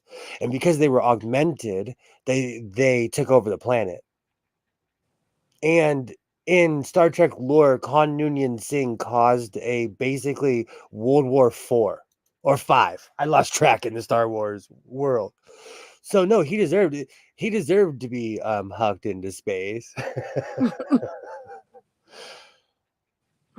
I can see Rah Fabric Machine. Okay, so I'm not blocked in Canada. I want to know now, what countries am I blocked in? I probably know which ones I'm blocked in. Are you vying for a NordVPN sponsorship so that people can sign up and watch your videos from all over the world? No, but keep on saying that because I know people they sponsor. I actually, when you said that, it tripped me out because they love people like me. So keep saying that.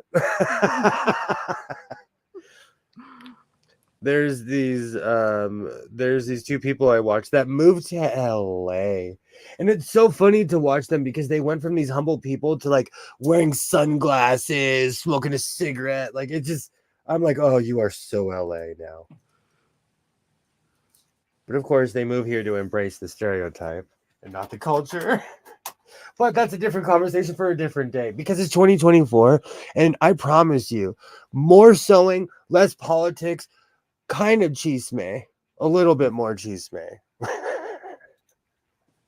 And more raw sewing machine videos too. Okay, I think that calls for some rainbow background, lasers. It's the final countdown. That's what it reminds me of. Or maybe that's just what I want it to be in my head. Is just a laser show.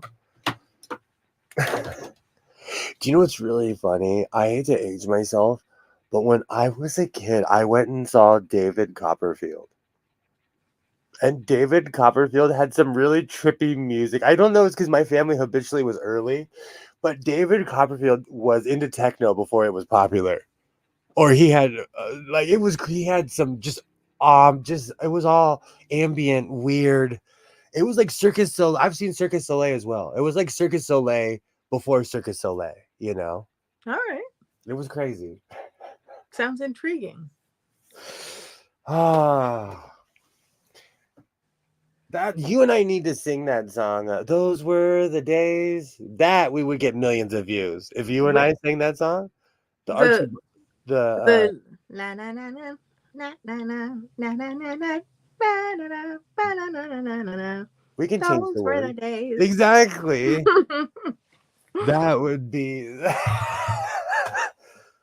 Bust out your keyboard, pull up some lyrics. Well, right now I'm teaching myself duh, nah, and well, beyond duh, nah, nah, duh, duh, duh, duh. That's all I know right now. That's the greatest story. When you told me that, I was like, that is the greatest story. I could see that. Oh, I thought I was going to lose my mind. You should tell the chat your connection with history. Oh, well, back when I was a mere slip of a girl, the Axel F movie came out, and everyone loved that song, and so they wanted to play it. Anytime they passed the piano, they had to play that song. They only knew the little intro lick, and so everywhere you'd go, you'd just hear those bam bam bam bam bam, and that was all you would hear. Oh my word! I thought I'm a little sound sensitive. I admit it, and I like music. So I thought I was going to lose my mind. I was away at summer camp. There was a piano. Anytime you were in the lodge, bam, bam, bam, bam, bam, bam. Oh, that was Glorious. a bad year. That was a bad year. That is amazing. Somebody, please learn the rest of that song. I have a good friend where we once a year call each other and make fun of how geeky we were.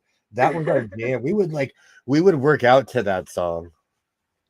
It's an excellent song. Oh man. Just, the whole thing. That does annoy me when someone's like, "Oh, rewind that part." No, we are listening to this whole song. Okay, that would annoy me instantly. Oh, the da na na na is distracted me from the fact that I need to rethread this thing. That was before I knew about Dio. There we go. See, the thing is, these are fun, but they take too long to kick in.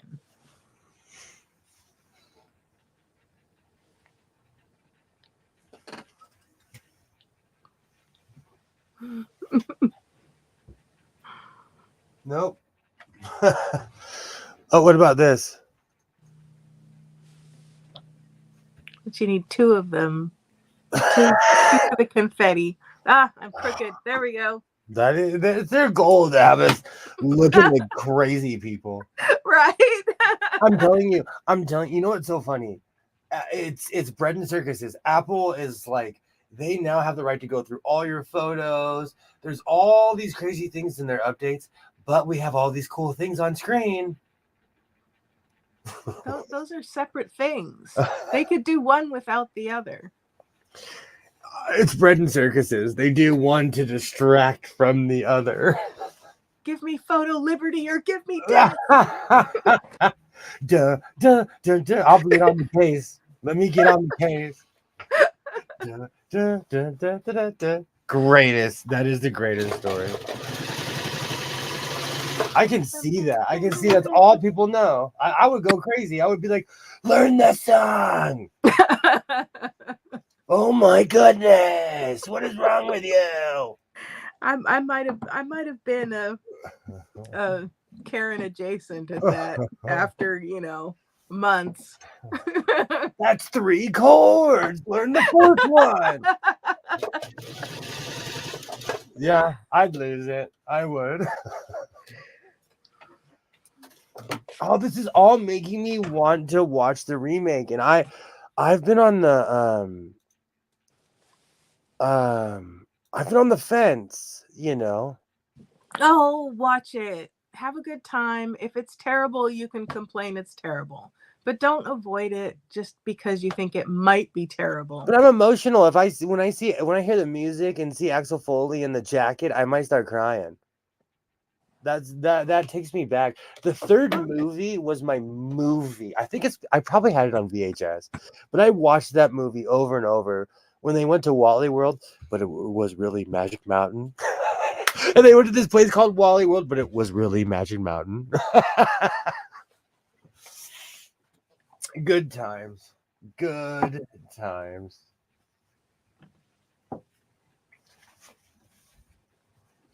Sometimes I think that people, I don't mean you, but like sometimes people want to hate something. They've just decided that they're going to hate it. Instead of like having information about why it might be terrible. Or you can include me on that. I want to hate things. I do. You do. You can you don't have to sugarcoat it. You can throw the whole pie at me on that one. Yes, the shoe fits on that one. Oh, wow. My napkin made a really cool fold. Look at that. Oh, that's awesome. Sorry, that was a squirrel moment. Oh, no, I have them all day long. Seriously, the hamster on the wheel in my head right now is going, duh, duh, duh, duh, duh, duh, duh. I'm trying to think of anything just to get that out of my head right now. But you're right, though. I need to quit waffling about it and just watch it. Like, I'm sad that this is gonna be the last season of Discovery. I just need to watch it. I'm waiting for Strange New Worlds to come back. I'm kind of happy. Halo. Oh, that's right. I already checked. Halo is coming the day after my birthday. Oh, 2 days after my birthday. Nice. So, I'll watch it then. I've never seen Halo played. At least I don't think so. They made a live action series and it was on Paramount Plus, and it was actually really good. And that was during 2020, and they made us wait 3 years for season 2. Goodness. I haven't watched anything new in years. It's really funny you would say that. Like, I really don't. Like, I watch all the new Star Trek stuff. Is the reason I watch it is because it's connected with Star Trek. You know, I just started watching Ted Lasso last night. It's delightful. I definitely Although need something new to watch. that's now like the start of it is now like 4 years old though, so I'm a little behind the times. But You know what? I got really into this show in the UK called Friday Night Dinner, and it had been over for a while. And I'm like, but I just got here. And that show had been over for a long time. now, Allie, do you find that you're just too busy or to watch things, or do you return to old favorites, or do you not like the style of the new stuff? What's the story? I went through this weird phase where I watched Stargate for 2 years. I have the entire series on DVD, all the offshoots, everything. So, you can get, I still watch The Next Generation. I'm rewatching Deep Space Nine for the 100th time right now. I need to go back and watch that again. It's such an intelligent show. Did you exceed your volume or something? No, that was an Instagram notification. I didn't mute my phone. My phone tells me all the time that the volume is too high, and I'm like, I will tell you when I want to not bust my eardrums. You do not tell me. I think I turned that feature off on my phone. I don't like the new writing. It drives me crazy because it'll turn it down for you, and I'm like, excuse me, I was trying to bust my eardrums. Excuse me, you do not tell me to. You can turn that setting off, damage your hearing all you want. I need to get a new phone. So I'm kind of like, and I think I'm going to go full consumer and get the brand new iPhone. Like, who needs 2 cameras when they have 3 now? It's it's ridiculous. It is new. It is bland, and the only thing that can bring it to the forefront is effects. Your eardrums are already busted. I wonder about that all the time too. I was having some balance issues, and so I was sent to the audiologist. And they did a whole like hearing test, and then they blew warm air in my ears, which is, a certain circumstances that could be very nice. Not nice of the audiologist. Makes you feel like you're going to fall off the table and throw up. But yeah, my hearing is not what it should be. I mean, I'm not deaf like my grandmother, but I say it's too many years sitting in front of the trumpets in band. My father was deaf from years of being in an engine room with diesel engines, and he peacefully ignored everybody until he got caught. I've put there wasn't really anything I could do about band. They needed like some plexiglass shields or something, but whenever I go to concerts, I always wear earplugs, and I put earplugs on if I'm doing sanding or noisy machinery, or if I were in an engine room, for example. Do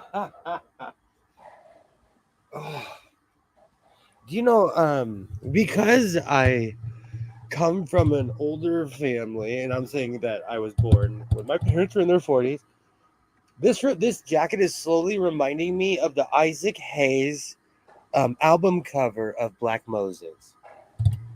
I like the print. I might make a poncho with that, like Isaac Hayes had. I don't think I know that album cover. I'm a weird savant. I remember everything I've ever come across. And I have the record.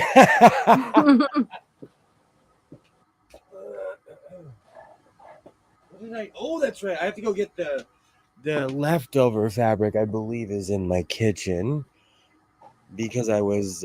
It was cold this morning, so when I was cutting everything, I cut it in my kitchen. Makes sense. All right. I'll find out what. Oh, no, I was going to ask Allie about the AI stuff, but it's not an option.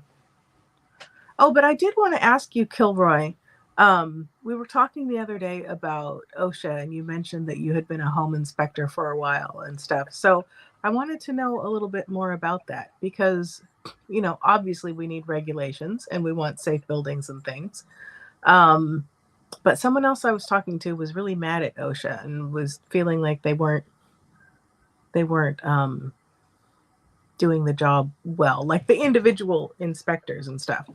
But then I wasn't sure if that person was just playing fast and loose with things. Oh, you've never met? Oh no, okay. Sorry, I know a lot of people in construction, and so I thought you were serious and that you used to work as a home inspector. Okay. I was kind of surprised that you would keep your home with the home mixture. Oh, well, did you know that gullible is not in the dictionary?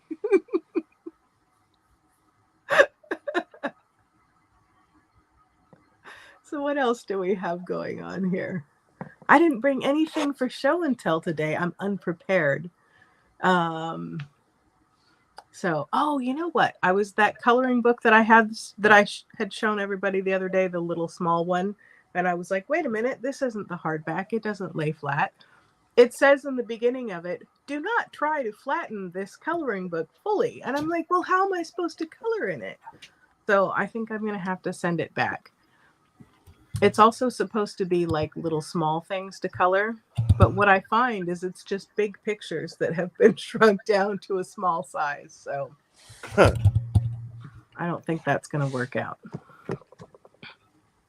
So while you were gone, I found out that I had fallen for Kilroy's joke. And I'm just too gullible, apparently. I am too. I believe what everybody says.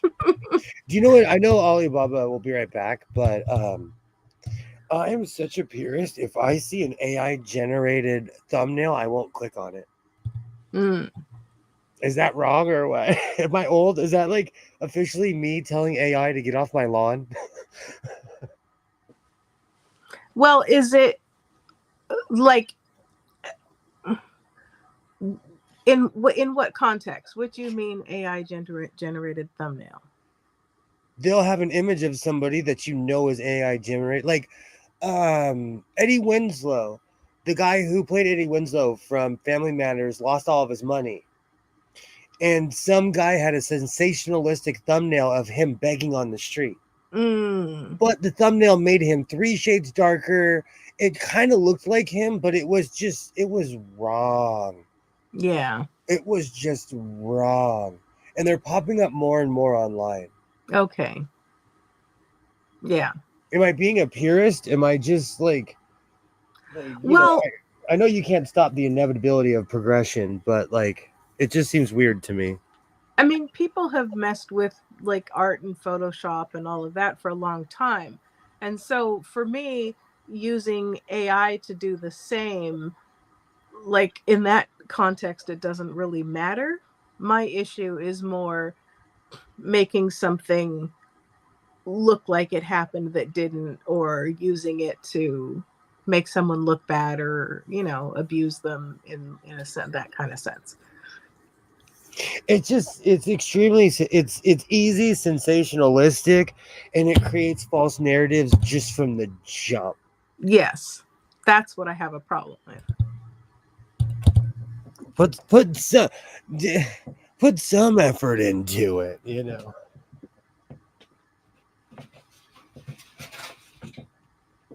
Oh, That coat probably stands up by itself.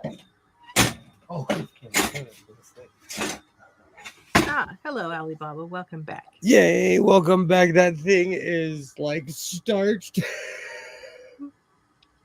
Yay. It is stiff. There's a few jokes I'm refraining from saying. I like the design choice of doing the sleeves with the stripe going around, so it's like it continues. Wasn't necessarily on purpose, Well, I but mean, it could have been. it grew on me and I liked it. And plus, I was like, oh, F, I cut them in the wrong way. Oh, they're staying. They're staying. You know what I think could look nice if you had just the oh dear. Is is the is it the technical name, or is it one of those where it's the old name and now we have a new name that doesn't sound racist? Um, the Mandarin collar. It's still kind of racist. It's stiff. I like that. I mean, I think that collar, whatever you call it, would look very nice on that jacket. But I feel like we need to find out if there's another name. I only know it as that, kind of like dolman sleeve or There's princess like seam or. there's a whole region I don't talk about because it's not politically correct. There's all kinds of things I do not say. Oh, do you know what's really funny? Yesterday, I felt like a fabric aficionado. I did the rip. I took Ooh. one cut on the canvas and I ripped it and it went directly down. So Uh-huh. I felt like a pro. Oh yeah, absolutely. So satisfying. Ming the Mandarin. That's like, okay, let's have this conversation. And I'm going to try to be politically correct as possible. I love the Kung Fu fighting song. Mm-hmm. I put it on unironically to laugh. I love laughing. I love having a good time. I don't think you'd be able to recreate that song today because the words are not necessarily politically correct. Is it wrong? Well, I meant to actually look this up before the stream. What are the words for it? Because I can't. He says going. I can't say it. He says going to somewhere with a man going to Chinatown, but the way he describes the man is not a nomenclature that we use nowadays. well, but at the time, I don't think that I think the song was complimentary and not offensive. Oh, no, Unless I'm misremembering or not remembering some of the words. no, he was celebrated and loved for the song. He sang that song until he was a toothless old man. Mm-hmm. Because I always do research when I fall in love with a song. I start looking up everything they've ever done. And he sang that song until the wheels fell off. He was kung fu fighting all the way until the 90s. Like Because sometimes terms change and they become offensive. However, at the time, there was nothing offensive about them. Kilroy is making some nice slogans for you for the new year.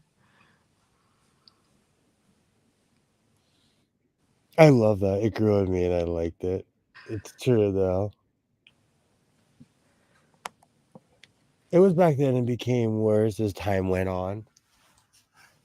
But Was it bold because it was celebrating Kung Fu fighting? Or was it oh, I'm messing up people's ASMR. Go again. No, some people are gonna hate me for this because I'm ripping fabric on the street.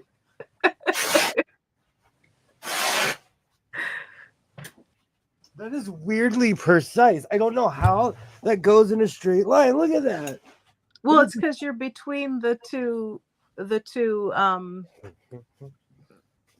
weft threads. That is so oddly, it trips me out because I would watch them and I'm like, there's no way that I can do that. And I can.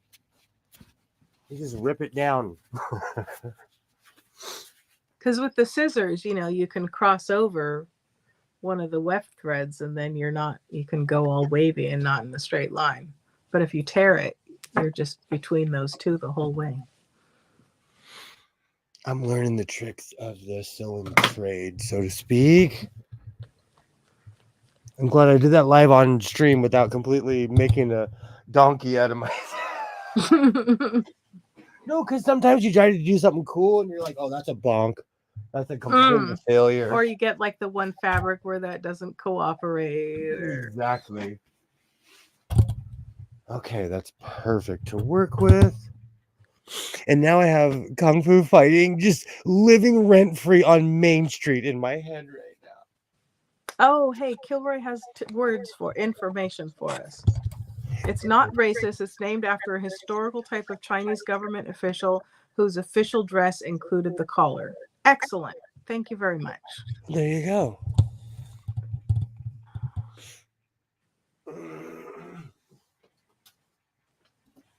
And it's not even that I'm the most politically correct. I'm just tired of all the weird pedantic fights.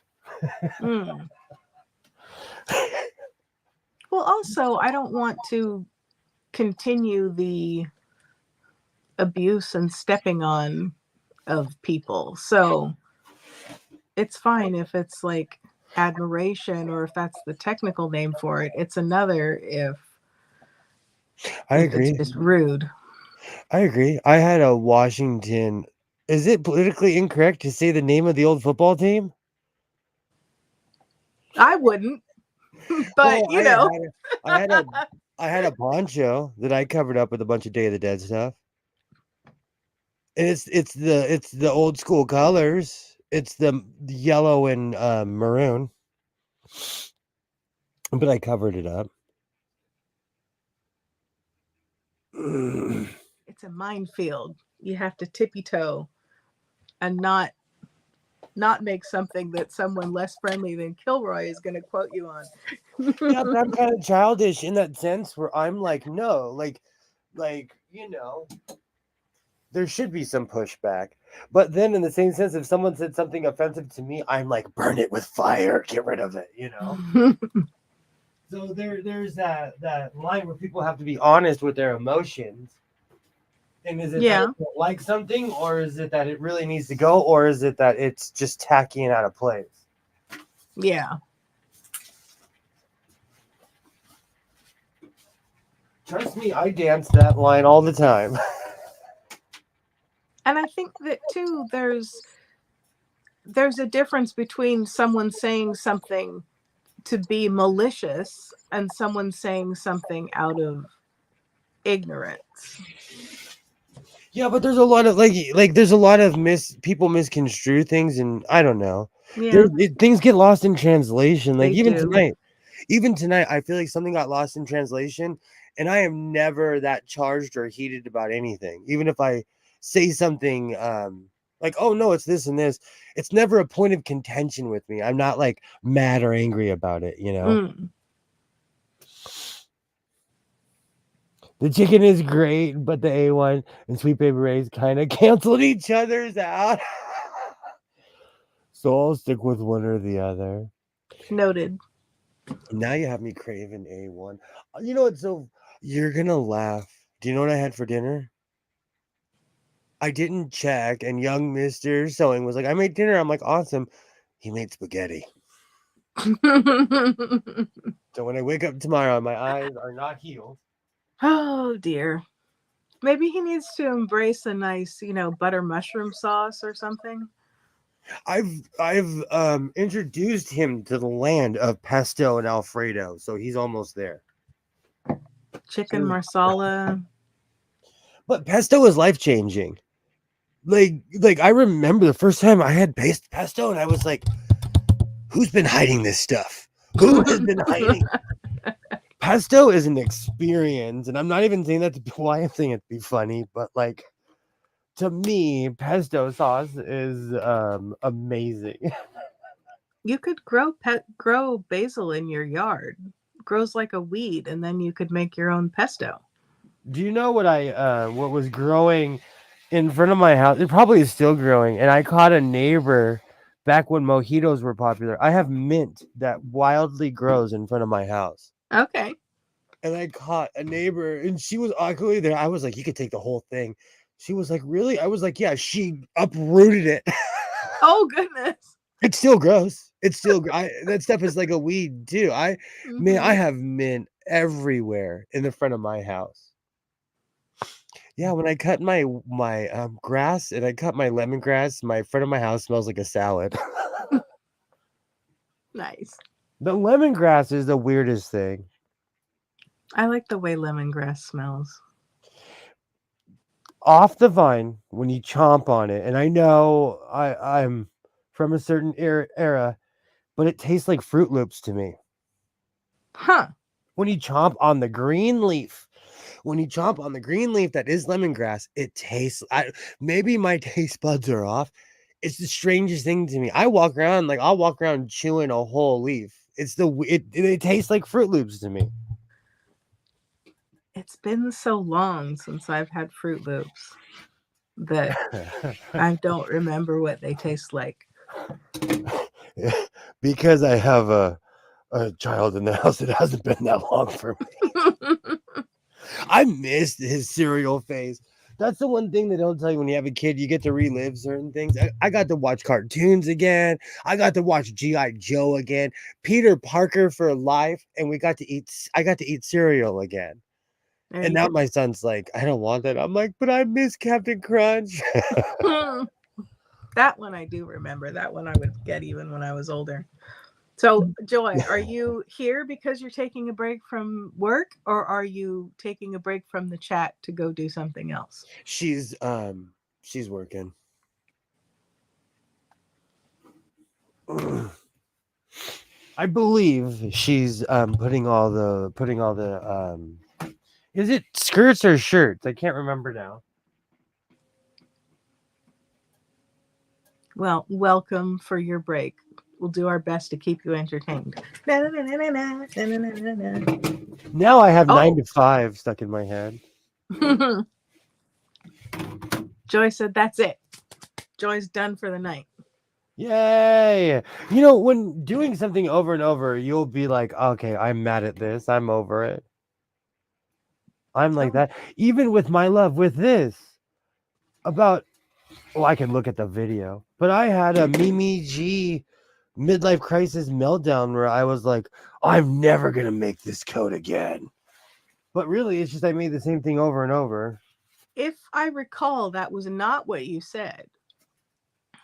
You said, I love this. I could keep making it forever, but I'm going to try and take a break and make something else. Didn't work. Complete failure. I'm man enough to admit that was a complete failure. Joy is making walking skirts. Awesome. Got 3 together to the point for the buttons and holes. Nice. Awesome. How are you doing your buttonholes, Joy? Are you doing handmade buttonholes, or do you have a button holder? Are you using a setting on your machine? Are you doing bound buttonholes? Inquiring minds, that's me anyway, want to know. With machine. Nice. Yay. Got 3 together to the point for buttons. Oh, yikes. With machine. Oh, excuse me. I still have to designate a machine for buttonholes. Yeah, that was Joy's idea, right? Do you know pretty soon StreamYard is going to completely erase everything because I won't pay them $322?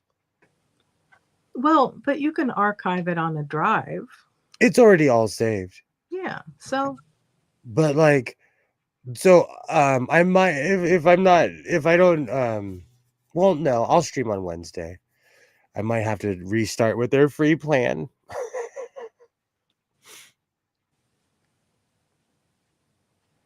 You don't need to keep them as storage. So, unless I'm missing something, is there something else about it? I don't know. And the real reason I say this, okay, it's the watermark, but for $322, you pay for a watermark and being able to have like 5 more people in. I'm good. After 3 years of being a sap, I'm good. There's nothing that like because they keep on saying, "Oh, we're gonna get rid of this," and there's nothing that like is a threat to me. Mm. I'm like, thank you. Let's start over. Well, that works out all right then. And I know because of Apple, I'll still have my balloons and final countdown.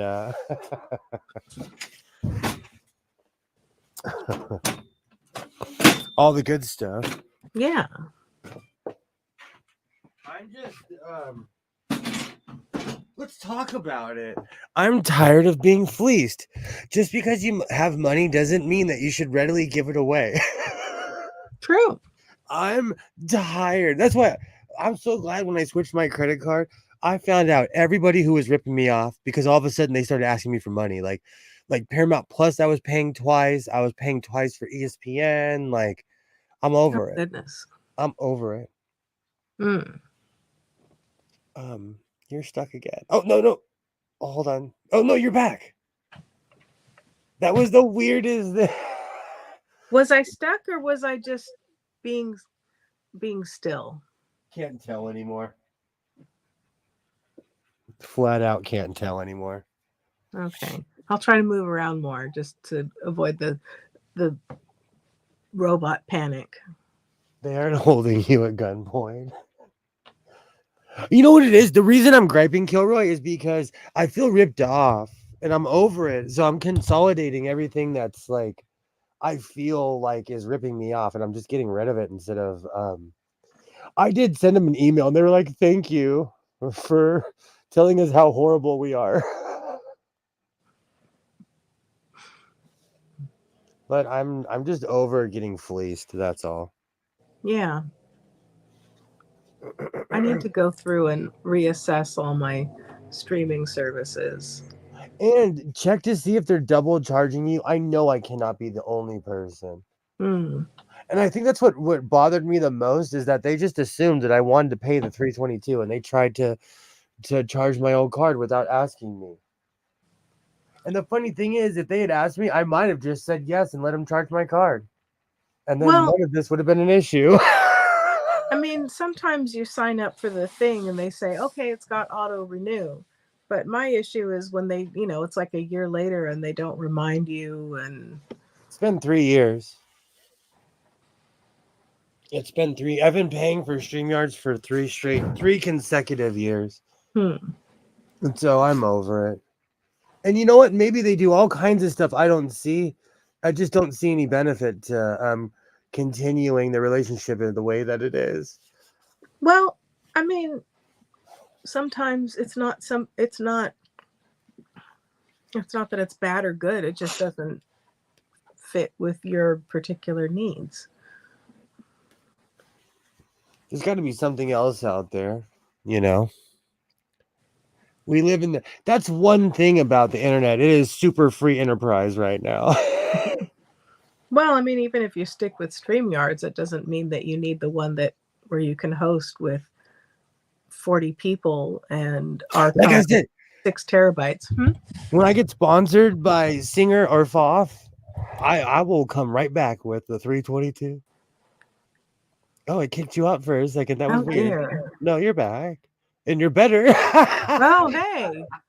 Great. So, moving along, Joy is going to use a different machine to sew some buttons on. And Joy would like to get rid of PayPal. Oh, I didn't see that one. Does anyone know how to get rid of PayPal? Do you know what's really funny? I Google stuff like that. I Google, like, how do I get these people out of my life?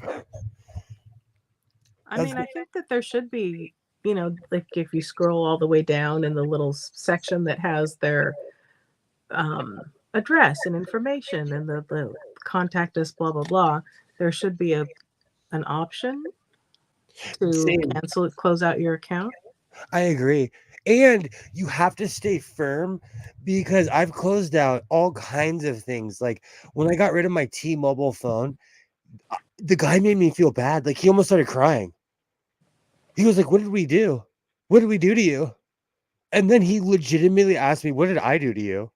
And I was like, "I don't know you. I just want to get rid of this phone." Like He caught me off guard. I don't know if I was having an emotional day, but they like wouldn't let me go at first. Well, you know what it might be? Sometimes companies put too much responsibility on their employees. And it's like the individual guy at the T-Mobile center has nothing to do with whether you keep your account or not. But if he's like going to get his third cancellation for the day and they're going to write him up or something like that, then he might be legitimately worried. That I think that's 100% true because when you order, and I know this for a fact through T-Mobile at least, when you order a phone through them, the person whoever you order it from gets a commission. Hmm. And I've gone through quite a few companies, but I know for a fact that whoever you call through T-Mobile gets a commission for that particular sale. But that's just like luck of the draw. They still I got a letter today. I can't believe we're having this conversation. I got a letter today. T-Mobile is like, hey, did we do something wrong? Hey, like we're still here. They want my business bad. Hubby did something, so had daughter remove payment method from a business. So was wondering if they can still get the funds from the account. Hubby did something where his daughter remove payment method. I don't know. They might not be able to. That's what saved me from being overcharged from every company on this planet was from reviewing what I did and did not pay for. I'm sorry, reviewing who I was paying.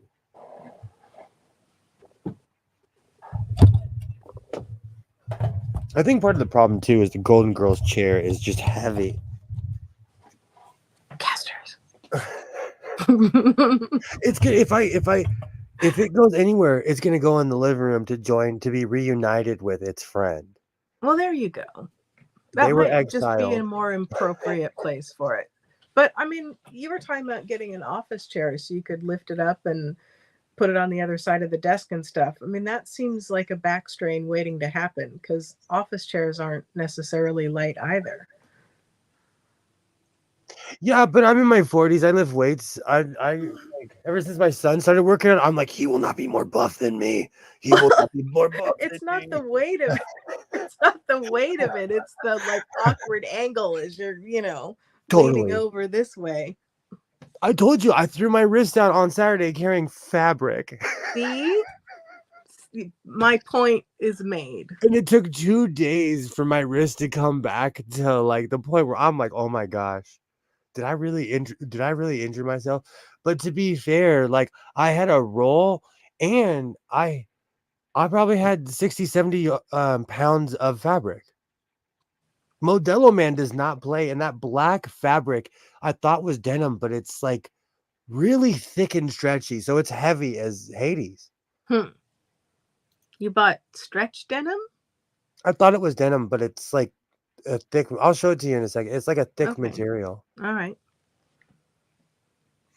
He's got something he thought was Oh. only $19.99 in U.S. funds, but turns out it was per month.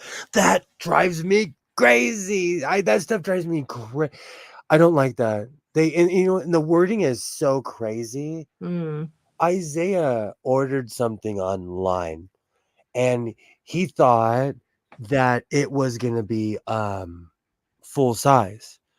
Neither one of us saw miniature in the thing. $40 that it's in his room. I don't even want to say what it is because I'm so embarrassed. I mean, I've seen pictures of people who their items where they think they're getting full size and they get a miniature, but I was giggling because I was remembering that scene from Spinal Tap where the Stonehenge comes in. Heck yeah. Such a good movie. Such a good movie. That's something from beyond telling me to quit buying fabric. I was thinking about going full I might do So Frugal. See, 2 days ago I said, "Oh, I'm not going to do So Frugal," but I have a ton of stuff. But I have to do something different. Like this year I might make a bag. or something. Like I can't make another trench coat. I can't, because then they're gonna figure me out. They're gonna be like, bro, you're a one-trick pony. So I have to make something different. I have to. Well, I like the idea of some nice bags, but I am a little partial to bags. So, ooh, you could make a pouch for your current book that you're reading. That too. A magazine, Scientific American. What? I want to make a bag. Speaking of Scientific American, I want to make a bag that's bigger than my Scientific America bag that I take with me when I go shopping. What's his name? Gunter. Gunter. When I saw is that his name? From that show? The What? famous guy on YouTube. He's on YouTube. He lives Oh, somewhere. wait, Gunnar Deathridge? Yes. His downtown LA bag, I could sit in that thing. He holds it. That thing is like 4 feet wide. I'm like, okay, I need to make something that big. I need to make something. It's freakish, but it's for a point, because I do the same thing. Like he probably buys a ton of fabric, you know. So I was thinking about making something ginormous like that. Oh, Shannon made a knitting bag that was patchwork with, scraps of fabric from her projects. And then she did this really pretty, like, embroidery over the seams and stuff. You could do something like that. Or even if you just did like a decorative pocket with that on like a larger bag, that could be fun. I kind of want to copy his bag. He has a 3-foot Marilyn Monroe on his bag, or I want to like Bob Marley, or I don't know. Have a great night, Alibaba. If you're hearing this, have a great night. I know you're if you lived any closer, I would give you a computer. And I'm not kidding. If you lived any closer, Put one in the mail for him. pick one. We'll go around the room and you can pick one. There you go. Coordinate with William and he'll send you a new computer.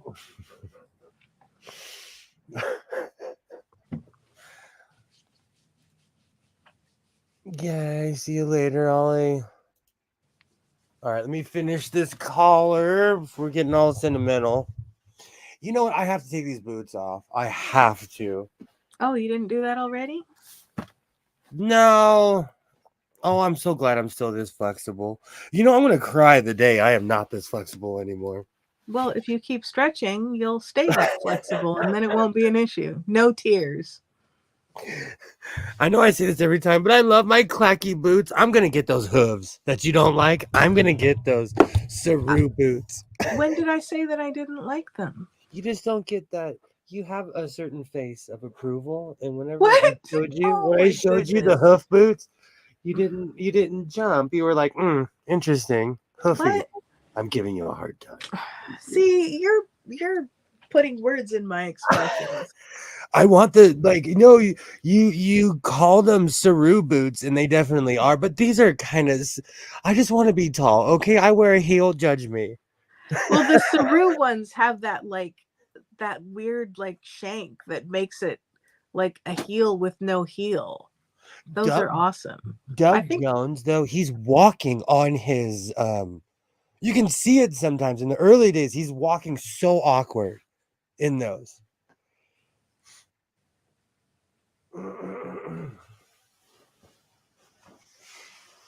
Good times. But I'm going to get in 2024, I think I'm going to find the hoof boots. Mm-hmm. Just don't get vinyl. You probably mentioned vinyl, and then I had that face. I want to look like Pan.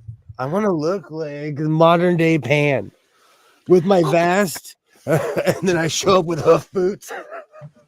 Sorry, that I was all excited because I remembered that there's a new episode of Percy Jackson on Tuesday, which is in just a couple hours. Oh, I know RuPaul's Drag Race is back. So if you don't hear from me on Fridays from 8 o'clock until 10 o'clock, I'm watching TV like it's 1995. Okay. It's on MTV too. Do you know, I had to look in the guide to see what channel it was. I don't even have cable anymore. Well, I watched last year's. I watched it from the first episode on, But then, like, I didn't watch MTV. I have no reason to watch MTV because it's not a music channel. Right. If they played music, Mm-hmm. like I have VH1 Classics channel. Do you know what they play on the Classics channel? You might not like it. It's all stuff from the 80s and 90s. Mm-hmm. I rock out. Put on Flock of Seagulls and watch me sing the whole song. Like I love it. Especially it's just something that you can rock out from beginning to end. I love that channel. But it makes I flinch like when they had you know, just certain bands and I'm like, that's not an oldie. And then I look and I'm like, well, that was 30 years ago. Still, I know we have this conversation all the time. What's considered an oldie? In my eyes, if you can remember it, it's not an oldie. Frankie Valli, still valid in my life. Still valid. Blue Velvet, still singing it. That's an oldie. I would say it's probably, you know, 40 years or so. But it's hard though because I think that there was sort of a shift in music and a lot of music is much more similar to music of today than music from a little bit before its time. Like I feel like maybe not, not so much with certain genres of rock, but like music from the 60s was really different from music like from 20 years later. So well, were the mama and papas political though? Were they political? Yeah. I don't know enough about the mamas and the papas to be able to speak with that with authority. Because like I listened to like a lot of John Denver, Jim Croce, and that stuff will put you to sleep, but they were super political, you know? Mm-hmm. I can't listen to Jim Croce. It kind of makes me want to cry. Mm. My parents had a really eclectic record collection. So I grew up listening to the Stones, John Denver. Like my parents had Flip Wilson records. They were eclectic. Mm-hmm. I have my honorary cousin is a few years younger than you, and I was driving around with her and her boyfriend. Um and the Rio Olympics were happening, and so they were talking about, the song Rio by Duran Duran. And so I put in my Duran Duran Decades CD because I thought, oh, some music we all know, nostalgia, we can be singing along and stuff. And well, Rio was the only Duran Duran song that they knew. Boo! And I'm like singing along, and I'm like, you don't know this one? And they're like, no, we don't know what this is.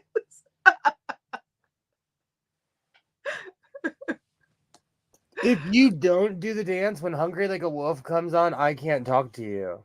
The dance? No, I like if you just don't start dancing in general, Oh. or like Mm-hmm. that's my jam. There's all kinds.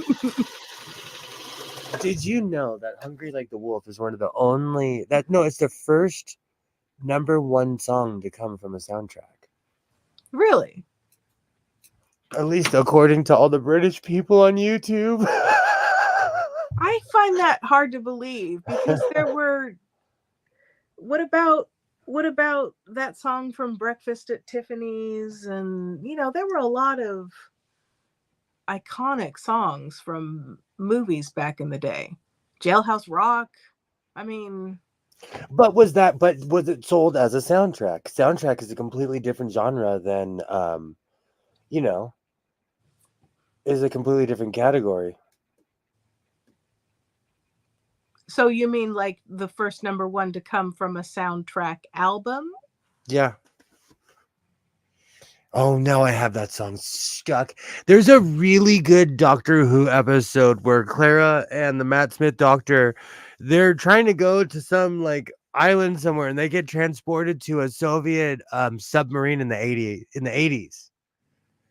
And they're constantly trying to not give away history, but this one guy kind of figures out they're time travelers. And he looks at Claire and he's like, I have to know. And she's like, I can't tell you about the future. He's like, no, I have to know. Does Duran Duran break up? And she just starts laughing because it's like a really tense moment in the show. And he's like, totally breaks it up by being like, I figured you out and I'm going to ask you a really dumb question. Such a good show. Such a good show. You always get that one where someone's like, telling people from the past, and you have to remember this one thing. Just remember the 3 letters VHS. Are you kidding me? I'd go full Biff Tannen. I'm sorry. I would tell myself everything. I would be like, invest in Enron in 1992, take your stocks away in 1996. I have a good memory. I would have to come with some notes. I'd go full Biff Tannen on myself. I remember every World Series winner from like 92 on. I would tell myself every Super Bowl winner. I'd go full Biff Tannen. And to the time travelers listening, they already know. Oh, this jacket is stiff. You could put some wax on it and have it be a nice rain top coat. Okay, I haven't pressed the collar.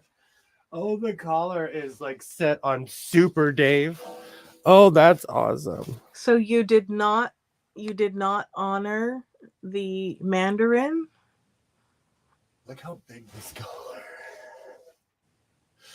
'Cause I'm hungry like the wolf. That song is just banging in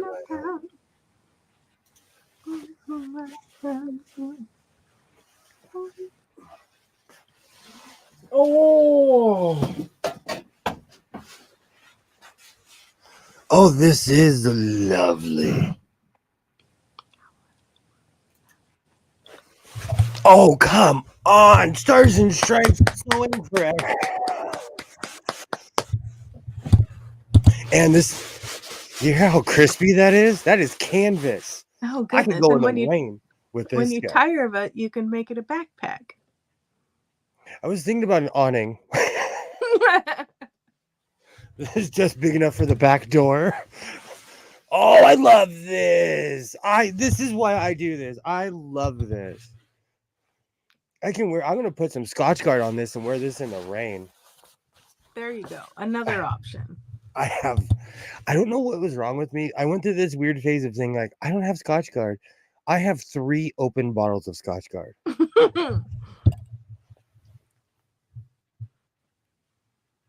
Fabric may soften up after washing. I washed it. This is stiff after washing. Wash it with Thank you so much, Joy. wash it with some like tennis balls or something like that. That's not a bad idea. That's not a bad idea at all. Although I think it's just the kind of fabric it is. I'm not sure how much it's going to soften up. But I like that because it gives it some substance. That's why I love working with this stiff material. This is very Dick Tracy to me too. I love this. Did you put any pockets on it? We don't do pockets in the House of Sewing with Dust. I'm kidding. With this, I'm making this as an overcoat. I make a decision of like, do I want to put pockets on it or do I want? I'm making this as like a traditional overcoat. I made the shoulders bigger so it can fit over my vest. Yeah.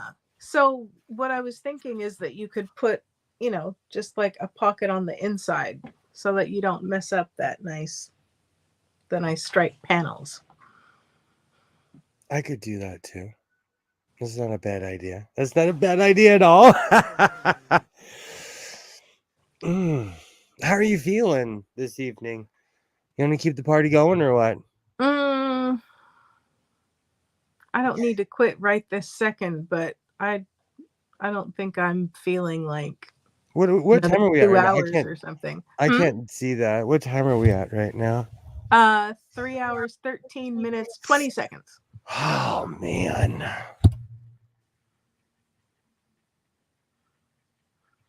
Give me one quick second. Okay.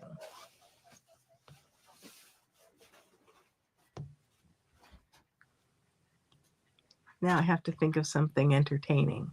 Quick. I should have run off and gotten something for show and tell earlier. So, but what's everybody been up to? What are you doing when you're not sewing? I had a friend over on the weekend and we played Spirit Island, which we hadn't played in a while because we were playing Pandemic Legacy. Not sewing. I don't even know what that is. Oh, this is awesome. Let me grab my mannequin friend. Oh. What types of sewing have I done?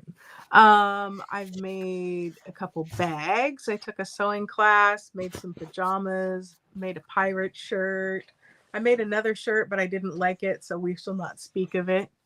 So I'm not really very advanced. I'm kind of, let's see, I don't know, somewhere between beginning and intermediate. I'm meticulous, so things usually come out well, but I haven't made a lot of things. But I took some classes. Oh, I made a dress for a Jane Austen ball. That style is not for me. So unflattering. Okay, that's And on the list. Okay, we know what not to wear. I made a nice decorative scarf out of some upcycled garment wool, and I did a silk lining and put some like vintage style lace on the bottom, and I made it so that it had a little crossover and buttoned Oh, so that it was like a kind of like a stole but out of scarf material. So that's awesome. thanks. I like to be creative.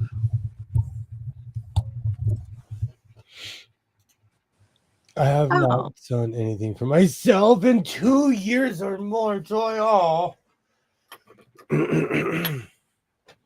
I'm kind of in that right now of like, I've been making clothes for other people, and I'm like, but I used to only sew for myself. Mm. Oh, I made a slip for my mom. Linen. That puts a smile on my face. Like, I didn't make it, but I bought my mom a wool coat for Christmas, and she has worn it every day. Yeah. She loves that thing. But a good coat is a good coat, though, you know? Yeah. Yeah. And, I have every confidence that you could have made her a lovely wool coat if you had wanted to. It was cheaper to buy it than to get that. Wool is out of control. Mm. Maybe it's me, but the price of wool is unreal. If I told you what I really paid for that yellow fake wool, I'd be kicked out of my own club. I think it's hard though, because like if you're buying like new old stock, or you're buying like some nice, cotton, or you're just, you're drawn to a pattern or whatever, and you don't care what the fiber content is, and you get a good price. Then when you like see the prices of something else, it can be a little bit of sticker shock. I think that's what it was. Is even down, because I thought downtown was kind of a fluke as far as the price for wool, but it's like that everywhere. Like there is no competitive price for wool. It is what people are like, this is the price, this is what you shall pay. But real wool is so much more comfortable I'm It is the sweater I bought my mom. I put the thing on. I was like, well, how can I justify wearing a woman's wool sweater? This thing's amazing. And I find it ironic. I can talk about it now. I bought my mom a Lady Guadalupe poncho that she almost started crying when she opened it. But she's worn the wool jacket almost every day. look, what kind of tears was she crying over the poncho? Oh no! She was like just ecstatic that I bought it for her. Oh, okay. I wasn't sure at first. No, it wasn't like what have you done, Diablo? No, it wasn't anything like that. It was, she was like just beside herself that I bought her something. Mm-hmm. Oh, you're making. Joy has an eye. Joy has a good eye. Joy. Well, I had so much leftover material, and I started tracing, and I was like, "Son of a gun!" But if I don't finish these, I'll put a picture out so everybody could. I guess I could search these. Are you gonna sew some fringe on them? No, not these ones. These are gonna be my tame ones, and then I'm gonna get some white lace, and I'm gonna make another Super Dave pair. This whole outfit is making me think of Super Dave, of Super Dave Osborne. And so, you know what it was? Is I'm from a certain area where he was on Saturday morning cartoons making a complete dinkus of himself, but he'd always have these weird America jumpsuits on. Do you know what's really funny? That's another show that's kind of politically incorrect by today's standards. Super Dave? Yeah, because of the name of his companion, who was Oh. from a certain place that we can't even say now. I don't know Super Dave or Super Dave's companion who shall not be named. He was very odd job-ish. Like for Odd Job from 007. And so they would call him something that's not politically correct by today's standards. Huh. But in 1989, we were cave people. I'm kidding. I remember when I told my mom the word for stupid in Spanish, not the estúpido, but tonto. Oh, and yeah. my mom's like, wait a minute. Thinking of the Lone Ranger. I'm like, Oh, there's a ton of stuff like that you look back and you're like, oh, okay. But I mean, there was kind of that joke about, I'm with stupid. But so I can see why they might have thought that was funny. However, I actually wore a belt buckle that said that and it pointed down. No one laughed. I thought it was the funniest thing on earth. Oh dear. Every woman I was ever around was like, "You're not wearing that belt buckle, are you? I don't want other people to see that I hang out with somebody who would wear such a dumb belt buckle."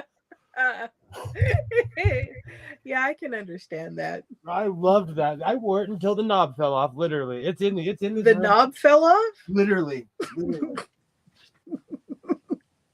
Maybe that's not the best way to phrase it. It might be right here. Is it right here? Oh, I'm a sucker for the classics here in the House of Sewing.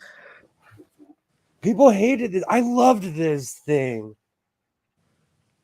Oh dear. It broke though. The clasp broke, and the knob, it gets to a certain point where it can't hook anymore. Yeah, stop saying knob when you're talking about a belt buckle that points at your knob.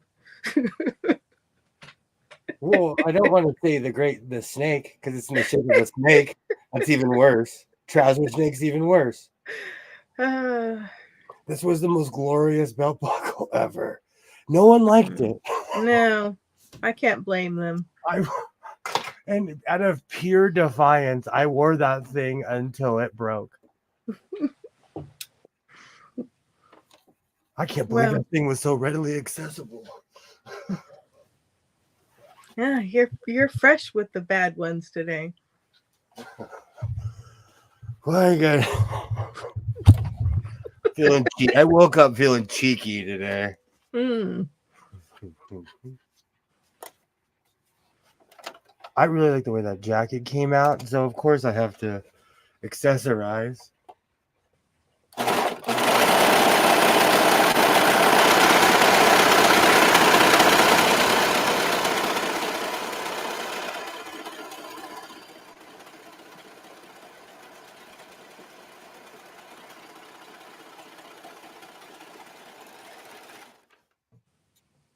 It's been a while since so anyways, how are you doing? You keep asking me that. I don't think I have more of an answer for you or more clarity. Well, it's just a conversation. So I'm not inquiring about your emotions and the inner working of your being. Well, I've got my feet toasty on the heated.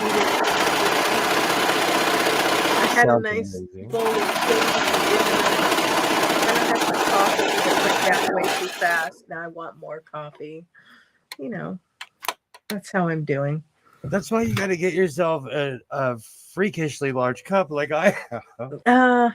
See, I'd rather just make a fresh cup if I want more.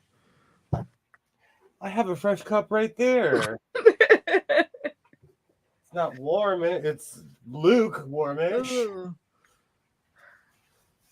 That's one thing I love about my insulated cup. It keeps it warm forever. Mm. Oh, excuse me.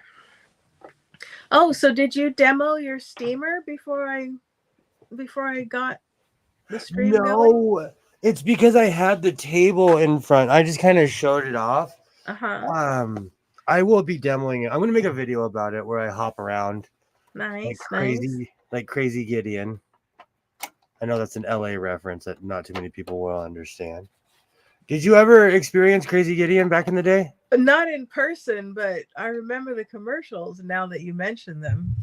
I went down there Oh and met my. Crazy Gideon face to face. And is he lively in person or? He was smoking cigarettes and yelling at his employees. And this was so long ago, I don't think Gideon's around anymore, so I'm going to tell the truth. He was nice to me and my friend. And we bought a television. Mm.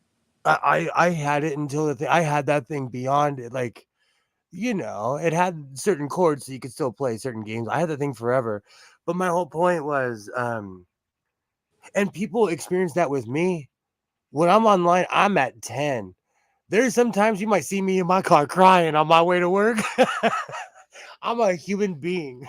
So when you meet people, they're not as energetic as you think they are. Mm. So because he's always like, rah, I'm Crazy Gideon, literally smashing keyboards on his head. It was kind of anticlimactic when I was also a teenager. So I was emo myself. But like, it was really anticlimactic to meet him. Hmm. But he stuck to his name. For back in the day, he sold us a giant television for $200, which was unheard of. Wow. His prices were insane, you know. But I think his employees worked on commission. There's actually a place that's in the Inland Empire I'm scared to go to because it seems too good to be true. It's a liquidation store. But they sell like brand new FOF sewing machines out of the box for $45, and they retail for $300 or $400. Wow. I live by the Judge Judy rule at some so that's why you're like that. You like Mr. Modelo. He's the Crazy Gideon of sewing. He is. Crazy Gideon was an LA legend. His commercials are on YouTube. He's like, I'm Crazy Gideon. And he was everything he said he was as far as pricing.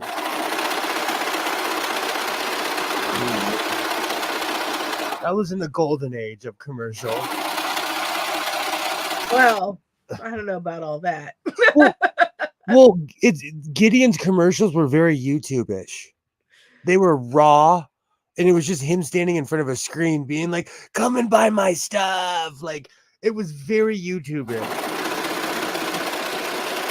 I do that.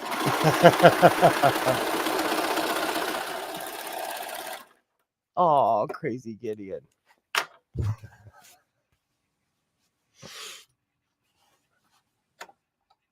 Maybe I should open up. No, he would sue me if I was like Crazy Sewings. He would be like, no, too close to Crazy Gideon. Well, he's probably not even around anymore. I don't know. He might be. Or his estate or something.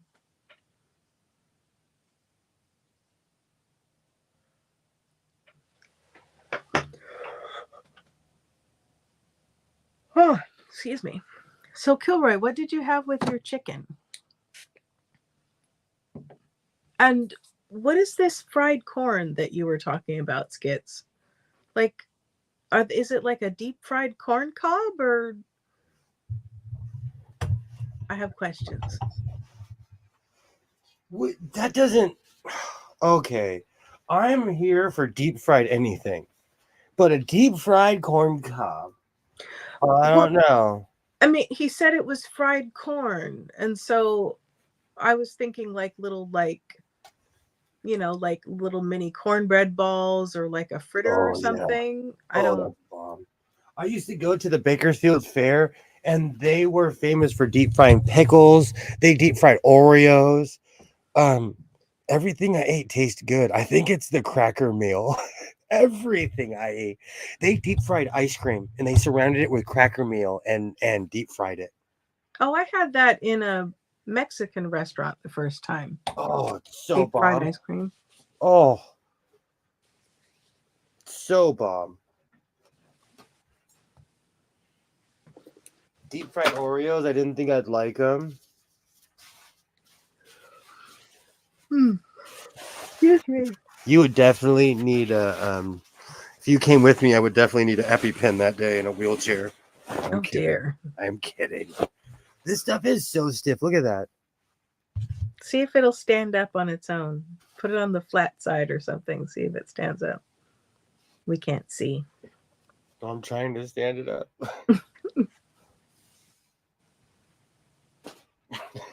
But I like how it just the whole thing falls over. It doesn't crumple. It's just, it's like it's a balance issue.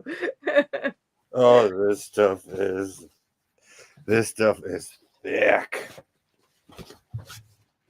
Look at that. Patriotic and chaps. I'm gonna look so good on the 4th of July.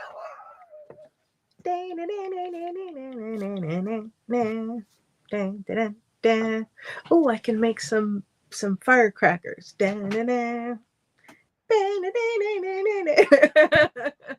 Fireworks. Dang right. I just gotta make the belt and I will be done with this. Oh, I totally planned this out. But I didn't have enough time to finish everything because life happens and I have to be a parent and an administrator and functioning during the day. Well, there's no reason you have to make 6 garments in one stream. Yeah, but I'm productive. I just don't come out here and judge people. I come out here and sew and judge people. I'm all about results, No, because I'm not going to get into that. This is my new non-political era. As I'm making red, white, and blue chaps. So, Kilroy, you had your chicken by itself. Some say that's a very healthy way to do it. How much chicken did you eat? I do that though, but I do that sometimes, depending on the situation. That's not the piece. Oh, excuse me. So tell me in the chat, do people like big meals small meals? Do you like to eat more frequently? Are you a grazer? How do you like to do your food? You were saying, William, you tend to do like a couple big meals, did you say? I'm a binger. I Mm. won't eat all day and then I'll sit down and eat an English breakfast without the tomatoes. I'm a big meal kind of person, though. That's why I can sit down and eat 4 pieces of pizza and then move after. Mm. I'm not a big meal kind of person. I figured out, oh, excuse me. I figured out when I was pretty young that I just didn't like that, like, over full feeling. So I don't eat that much at one time. It depends. Like, the older I get, I have to eat breakfast.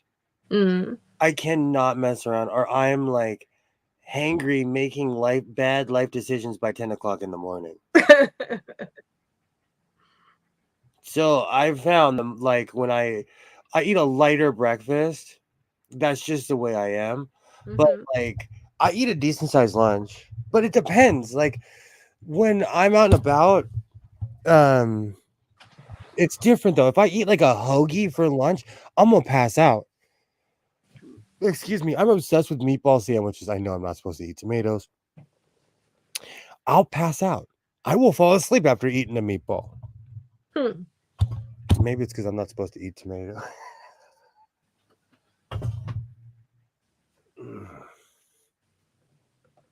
Is it, do you always feel that way when you have a meal, or is it just certain ones that make you drowsy? Yeah, but like, let's be real though. I eat like an emancipated 13-year-old, so I love waffles, pancakes, cheeseburgers. I still eat bread. You could never get me on the diet of like not eating bread. But I have a hummingbird metabolism. Hmm. Even at my age, sight, and weight, I should be double my size for what I do to my body. So it's one of those really awkward, weird things of like, I don't know, it's a balance of diet and activity. Yeah. And I think if I wasn't active, I would probably be 3 times bigger than what I am now. Mm.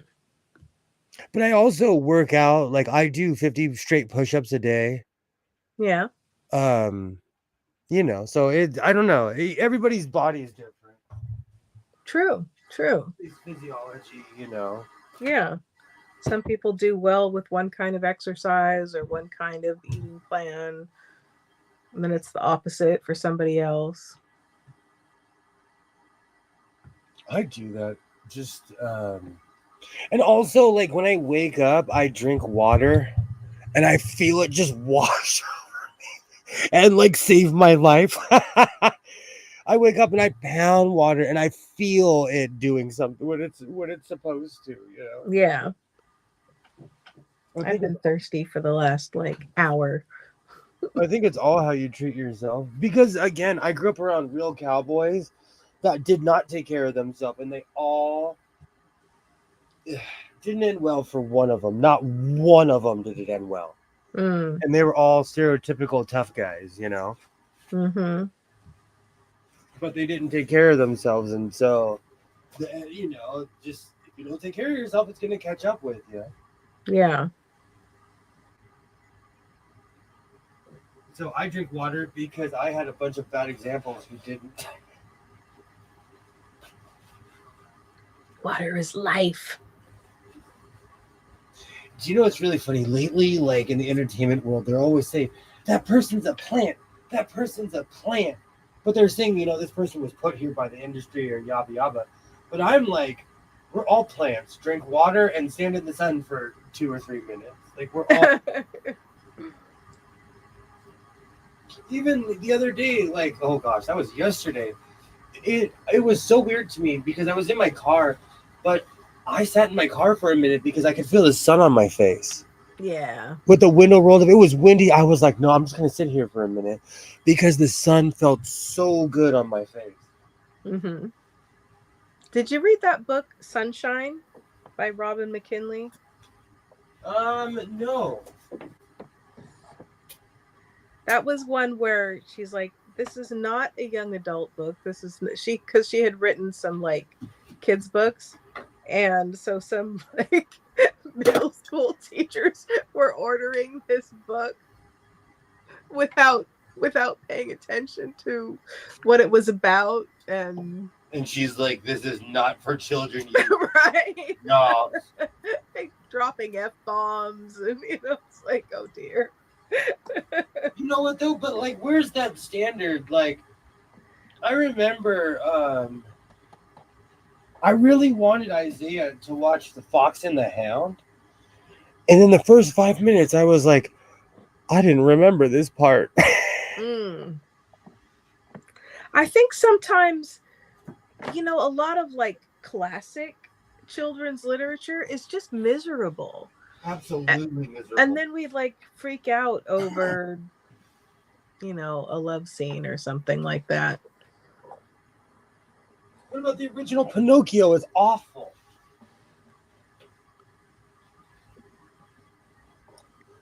Have you read the original Pinocchio? Yes. It's awful. A lot of fairy tales, I'm not sure why we think they're for kids, because a lot of them are pretty hardcore. Traumatizing, like Pinocchio. And I say that because I watched a documentary about Pinocchio, if not last night, the night before, and I was like, oh yeah, this is traumatizing. Well, I think you've talked about how the stepsisters in Cinderella are like cutting off parts of their feet to try and fit in the shoe. Yeah. Yeah. The original, or the Brothers Grimm. Mm-hmm. Like, if you read the original Brothers Grimm, it's harsh. Yeah. Notice how I'm not mentioning what's going on in these books because it's so harsh. I can't even say a lot. I remember when they were gonna do, Disney was gonna do The Little Mermaid, and I'm like, really? Because let me tell you, in the original story, she's not fighting the sea witch and marrying the prince. People don't talk about that though. I think we like to live in certain like fantasies in our head. And I'll tell you, from more of a personal standpoint, I'm still mad at what they did to Picard because I wanted it to end at them playing the card game at the end of the series on the original. In Next Gen, the last episode, Picard walks in and they're all like, for the first time, they are playing poker. And he's like, oh, I should have done this years ago, kind of thing, Mm. And the new one was not kind. You know what the funny thing is? If they put a fourth season out, I'd watch it right now. I didn't have the problem with Picard that a lot of people seem to. Some people were like really strongly against it, and I didn't have that issue. It's not that I'm against it. Is they like, we have to stop making our heroes bleak and miserable. Mm. Like, there's this weird thing of like, we've turned art into reality, and it's like, it's okay to have fantasy. Man, we need to bring back dragons, and like, it's okay to have fantasy, and that's the whole reason we come to these things is because of the escapism, and when that's taken away, it kind of sours the experience.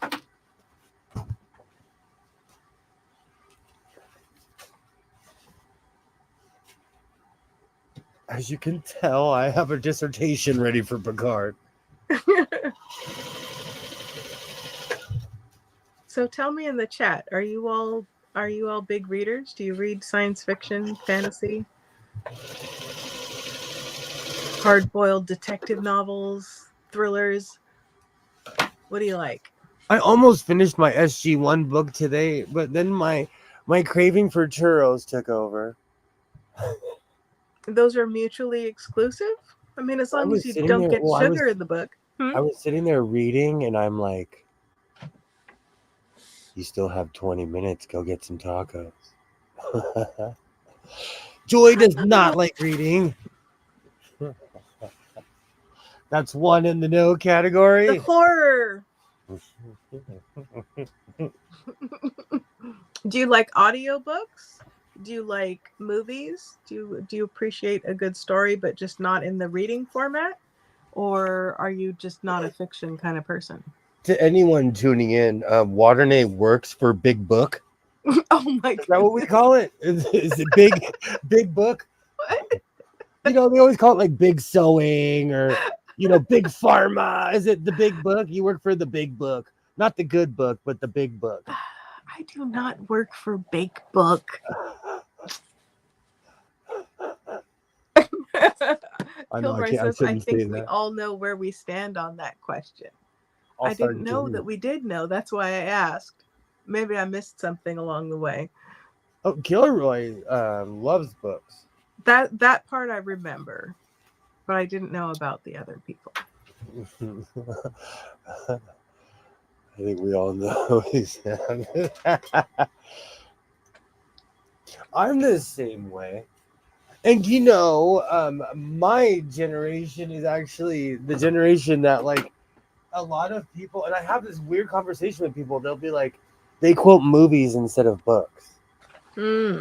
Let's say, oh, have you seen so and so? And they'll quote a movie instead of like, because back in the day, like, oh, did you read this?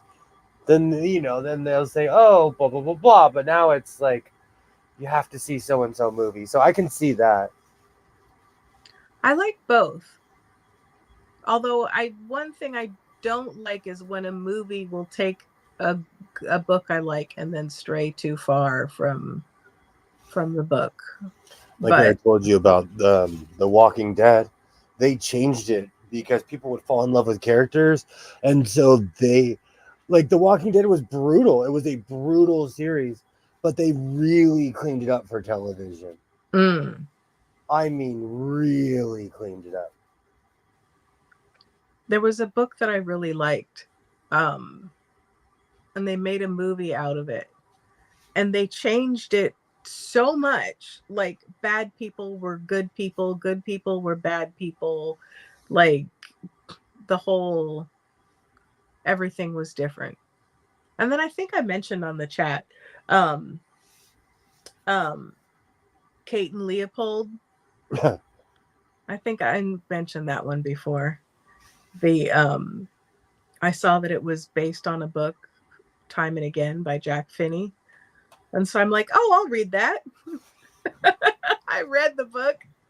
Let's see the similarities. The There name? was time travel, Yeah. and he was in New York. Oh, wow. That's it. It wasn't even like it was so different. This mechanic, the of time travel, the people, like everything. I'm not sure why they had to give Jack Finney credit. If I were Jack Finney, I think I would have said thanks, but no thanks at that point. Wow, that bad, huh? Well, when I was a kid, I read Jurassic Park and I saw the movie like 25 times. They were different, but I loved the movie. Well, I really liked Kate and Leopold, but it was nothing like the book.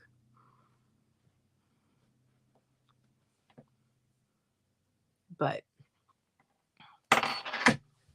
sorry, fiddling with my ring. I've never read Jurassic Park, and I've only seen the movie once. I didn't see any of the sequels.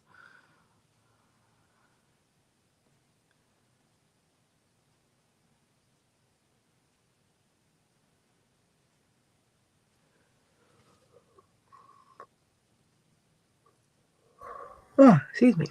So, what are some books that you would like to see adapted into a movie or television series, assuming that they don't wreck it? They should redo Battlefield Earth without all the bad acting. Because it's actually an epic book. And I'm not pro Scientology, but good is good. without the bad acting, because I have the book. It's the stand size, but it's amazing. It's an amazing. It's basically a series wrapped up in a book, Mm. and so they couldn't do justice in the movie. But it's a terrible movie. It has to be John Travolta's worst movie ever. Ever.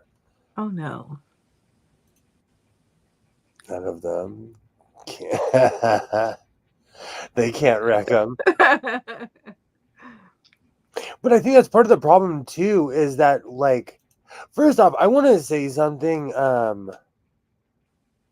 To quote RuPaul, Hollywood is not a place; it's an idea.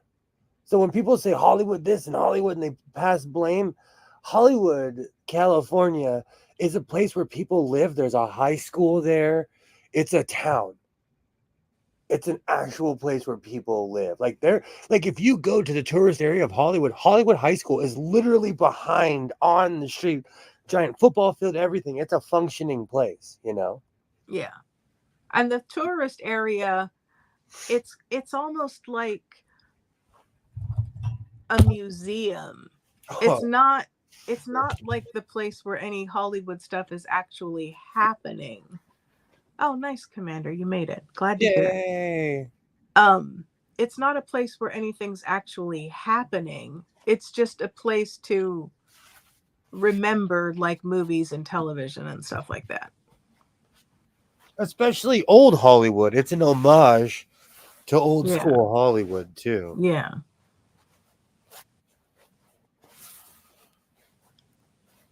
Oh, I have my phone case on. I'm like, I did not gain weight. I have my phone case. Oops. Okay, that takes it down a little. Okay, I have to be able to. Okay, I have to give it some room so I can shimmy. Always have to consider the hips.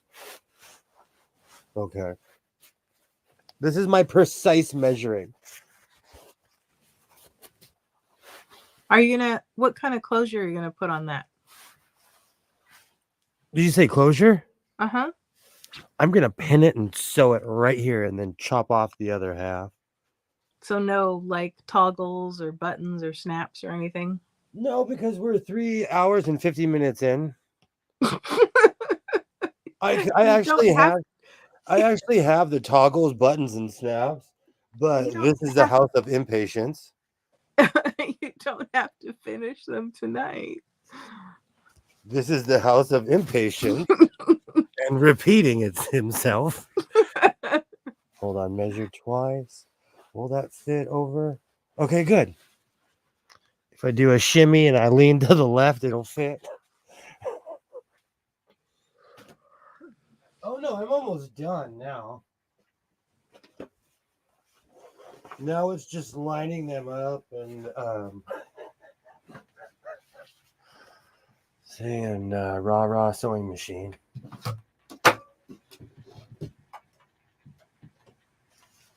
Time is it? It is 11:36. I'm going full Elvis this evening. We are encroaching upon the 4-hour mark. My co-pilot's getting a little sleepy. I'm running out of steam. Sumo wrestler belt. I love that. That's my next business venture.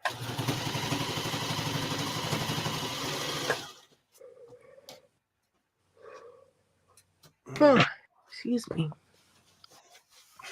I'm not gonna look in that direction, so I do not start yawning. I'm not even. Oh. So Kilroy, do you have any book recommendations? I'm very behind in my reading, but I'm always looking for book recommendations. That's like me. I'm always in a show hole. Anybody has anything good to offer? I have Netflix. Paramount Plus is mainly what I watch. And I'm addicted to YouTube like anyone watching probably right now. Yeah, Joy likes movies. Maybe Joy can recommend a good movie for you. I like movies too.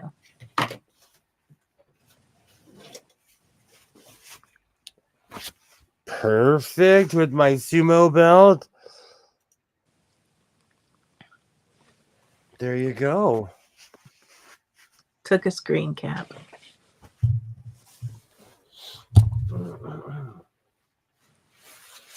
Awesome. We are almost at the point of chaps. Rah sewing machine, as they say.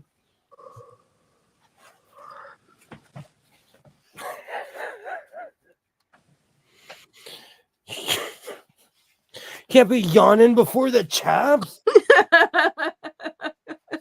Chaps and yawn. There's no crying in baseball. There's no yawning around. Look. Oh, these things are so. Now this can stand up on its own. Look how stiff that freaking thing is. Actually, really helps me lining it up. Actually, being this stiff. Oh man. Oh, these are gonna be spectacular. I'm in my chap era. I am officially in my chap era. Cowboy hat, all of it.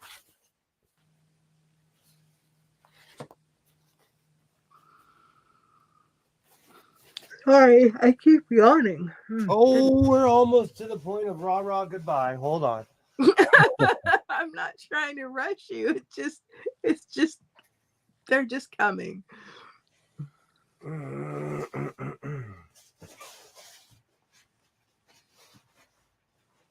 So tell us about the book, Kilroy. Perfect. I mean, no spoilers, but Yeah. You should never ask me about any book I'm reading because I will tell you I'll tell you up to the point where I'm at. Like, oh, this happened. oh goodness, That guy that they thought was this guy was really this guy. I hate that when I try to read a book review on Amazon or something, and people do not understand the difference between a book review and a book summary. I'm like, wait, no. They're spoiling this. Stop. You know, it's really funny that you would say that. I didn't buy this one Stargate book because they basically gave away the whole plot in the summary. Oh no. And I think it's because it was tied in. Oh, the bobbin's almost out anyways. Good. I think it's because it was tied in with an episode. I already knew the plot. It was just extremely like pointless. I remember I was so mad. There was that episode of Deep Space Nine where Jadzia Dax was like shot or something like that. I can't remember what it was. And it ended on a cliffhanger. And you're like, oh no, will Jadzia make it? No, yes, no. And then I got my TV guide in the mail because, that was what you had to do back in the day. The good old days. And there was this whole article, about what was it like not being on the show anymore and blah, blah, blah. And I'm like, are you kidding me? That was this next week? That was that episode is when Gul Dukat becomes a paw wraith and destroys her. I watch way too much television. I know exactly. That was the end of season 4 or 5, I believe. Yeah, but it's like they totally gave away what happened, and I'm like, are you kidding me? No. I was so mad. Do you know what's so funny? I have a few TV guides in the plastic because I thought they would be collector's items. Do you know the average person wouldn't even know what a TV like the guide on my television, like on my actual TV? If I said TV guide to the average person, would they really know what it is? Well, I figured they would be more interesting to people who collect memorabilia from certain shows. I have a bunch of wrestling memorabilia, and it's weird to see like some of the old school wrestlers on the cover of the TV guide, Now that I know their life stories, and a lot of them were just like really buff carnies, basically. Kilroy says, I never know how to tell about a book without spoiling it. So sorry. Same. Good to know, Kilroy. Good to know. Same. I will tell you everything up to the point that I've read because I get into things. Like even right now with my SG1 book, like it's getting good. But why did that happen again? You're gonna finish whether you want to or not. Not today, Bobbin. Not today. Not today. It's literally one more stroke and I'm done. Like literally one more stroke. Oh man. Perfect. Perfect. Okay. Okay, that's the done side. It still has pins. Okay, good. Almost done, and then we will be done with this marathon of a stream. We went full Elvis tonight. James Brown, I put my cape on a few times and left and came back twice. We're at 3 hours, 59 minutes and some seconds. And let it be known that at the almost 4 hour mark, I finished my chaps. Is the cape on or off at this point? I'm about to take it off, put it back on. We're gonna take off in a minute. We're gonna do it spectacular style. Full chaps with the coat. Oh man. Blah blah sewing machine.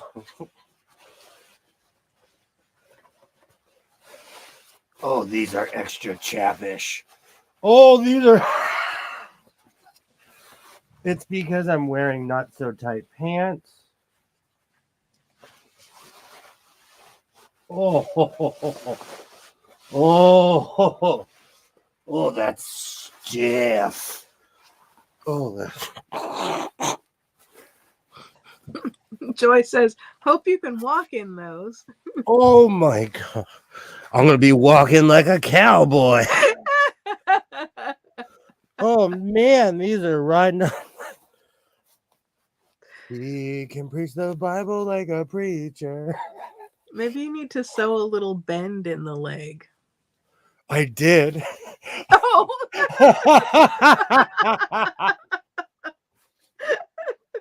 Oh man. I won't be doing much bending over in these ones. Oh, that's spectacular. Okay, hold on. Gotta move the Golden Girl chair. Oh, I never know how to tell that book without spoiling it. I hope you can walk. See, Joy knows. Joy knows. All right, let me switch my angle. This is what we're all here for. 4 hours in, we're here for the Magic Mike money shot.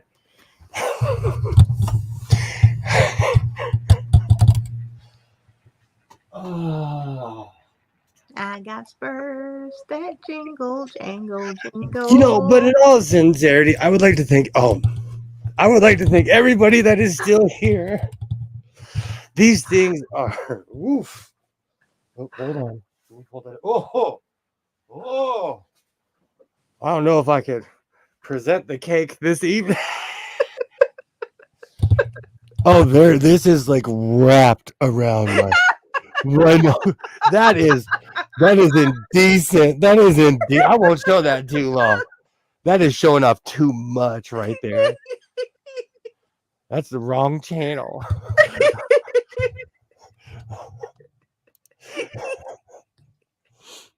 I'm scared if I make a cake, you might hear a rip, a seam, or something. It went from patriotic to naughty real quick. Well, you could open up the side seam and run. Wait, hold on, I laces. can't hear you from really big nalgas. Ooh, my eyes. Oh, these things are. I'm giving everybody cake for the new year. Oh my goodness. You can open up the side seams and put some laces. That way you can loosen the leg. Oh, you were yawning a minute ago, and now you're laughing your face off. I'm gonna laugh and yawn. Oh, look at my outfit. Look at that. I am ready. Oh, I am ready to go. Oh. Full outfit under 4 hours. Look at that. Full chaps. Because here in the House of Sewing, we are all about accomplishments. Anybody who's made it this far, and to all the people who flipped to the very end of the stream, I thank you too, because it was worth it. 4 hours, I would flip to the very end of the stream as well. I'm really gonna regret standing in this position because I'm gonna watch the stream later and be like, oh, why was I standing like that?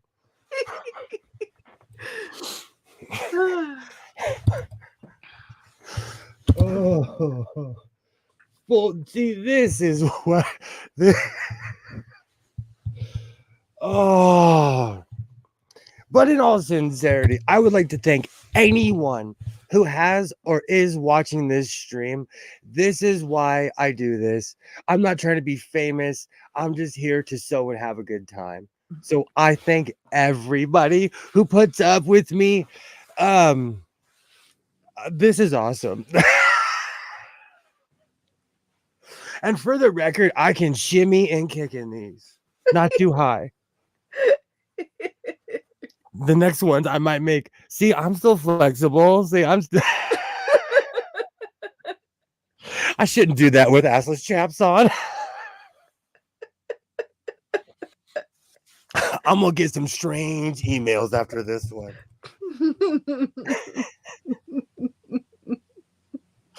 Oh, this is awesome. I did go from patriotic to what is he wearing in 0.5 seconds. You better be flexible with that beef. I won't do it now because I don't feel like going to the hospital at 12 o'clock at night, but I can still do the splits. I have to ease into them. Oh. So should I chalk this up as a win in the House of Sewing?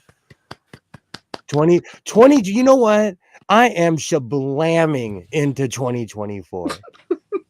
I am this year is gonna be just a pure debacle. But I promise you, here in the House of Sewing, I promise more shenanigans, 10 times more shablamming, and nothing but Mimi GR11407 and chaps. We are officially in the chap era.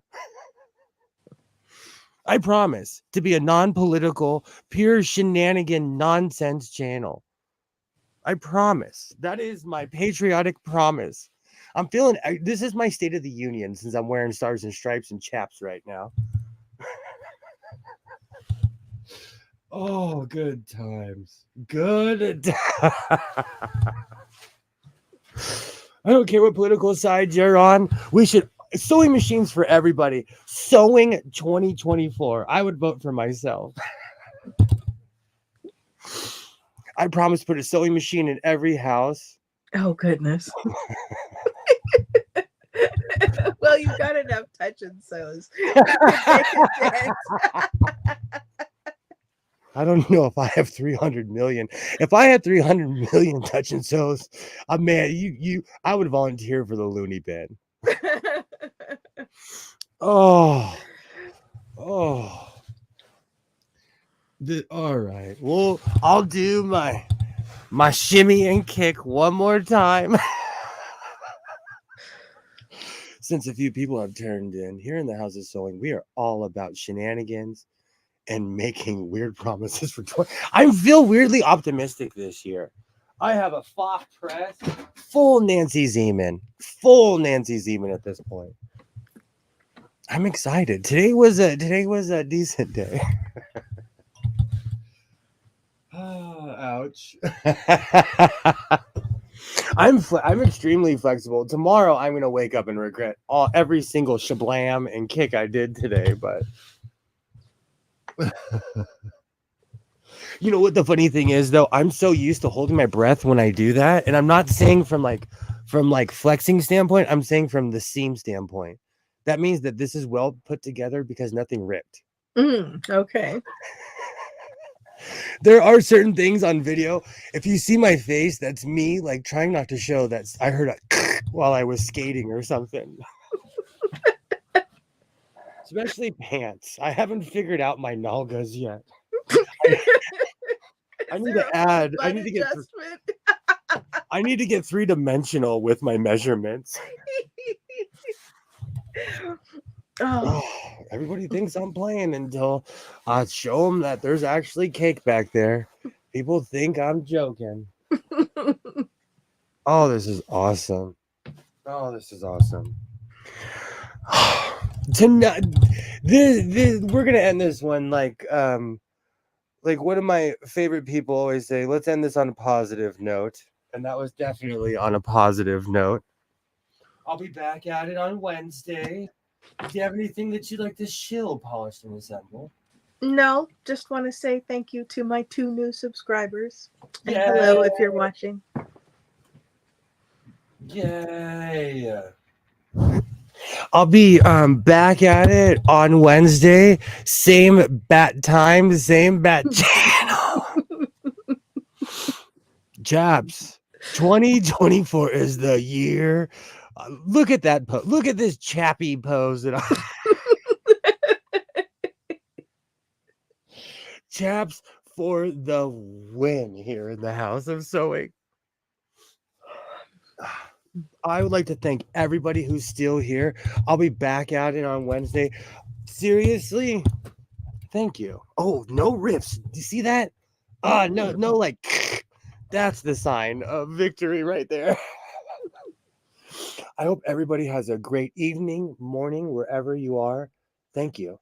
I'll be back at it on Wednesday. Like I always say, reinforce your seams, be yourself, and I will be back chappy as always on Wednesday. And I will definitely see you guys next time. Bye.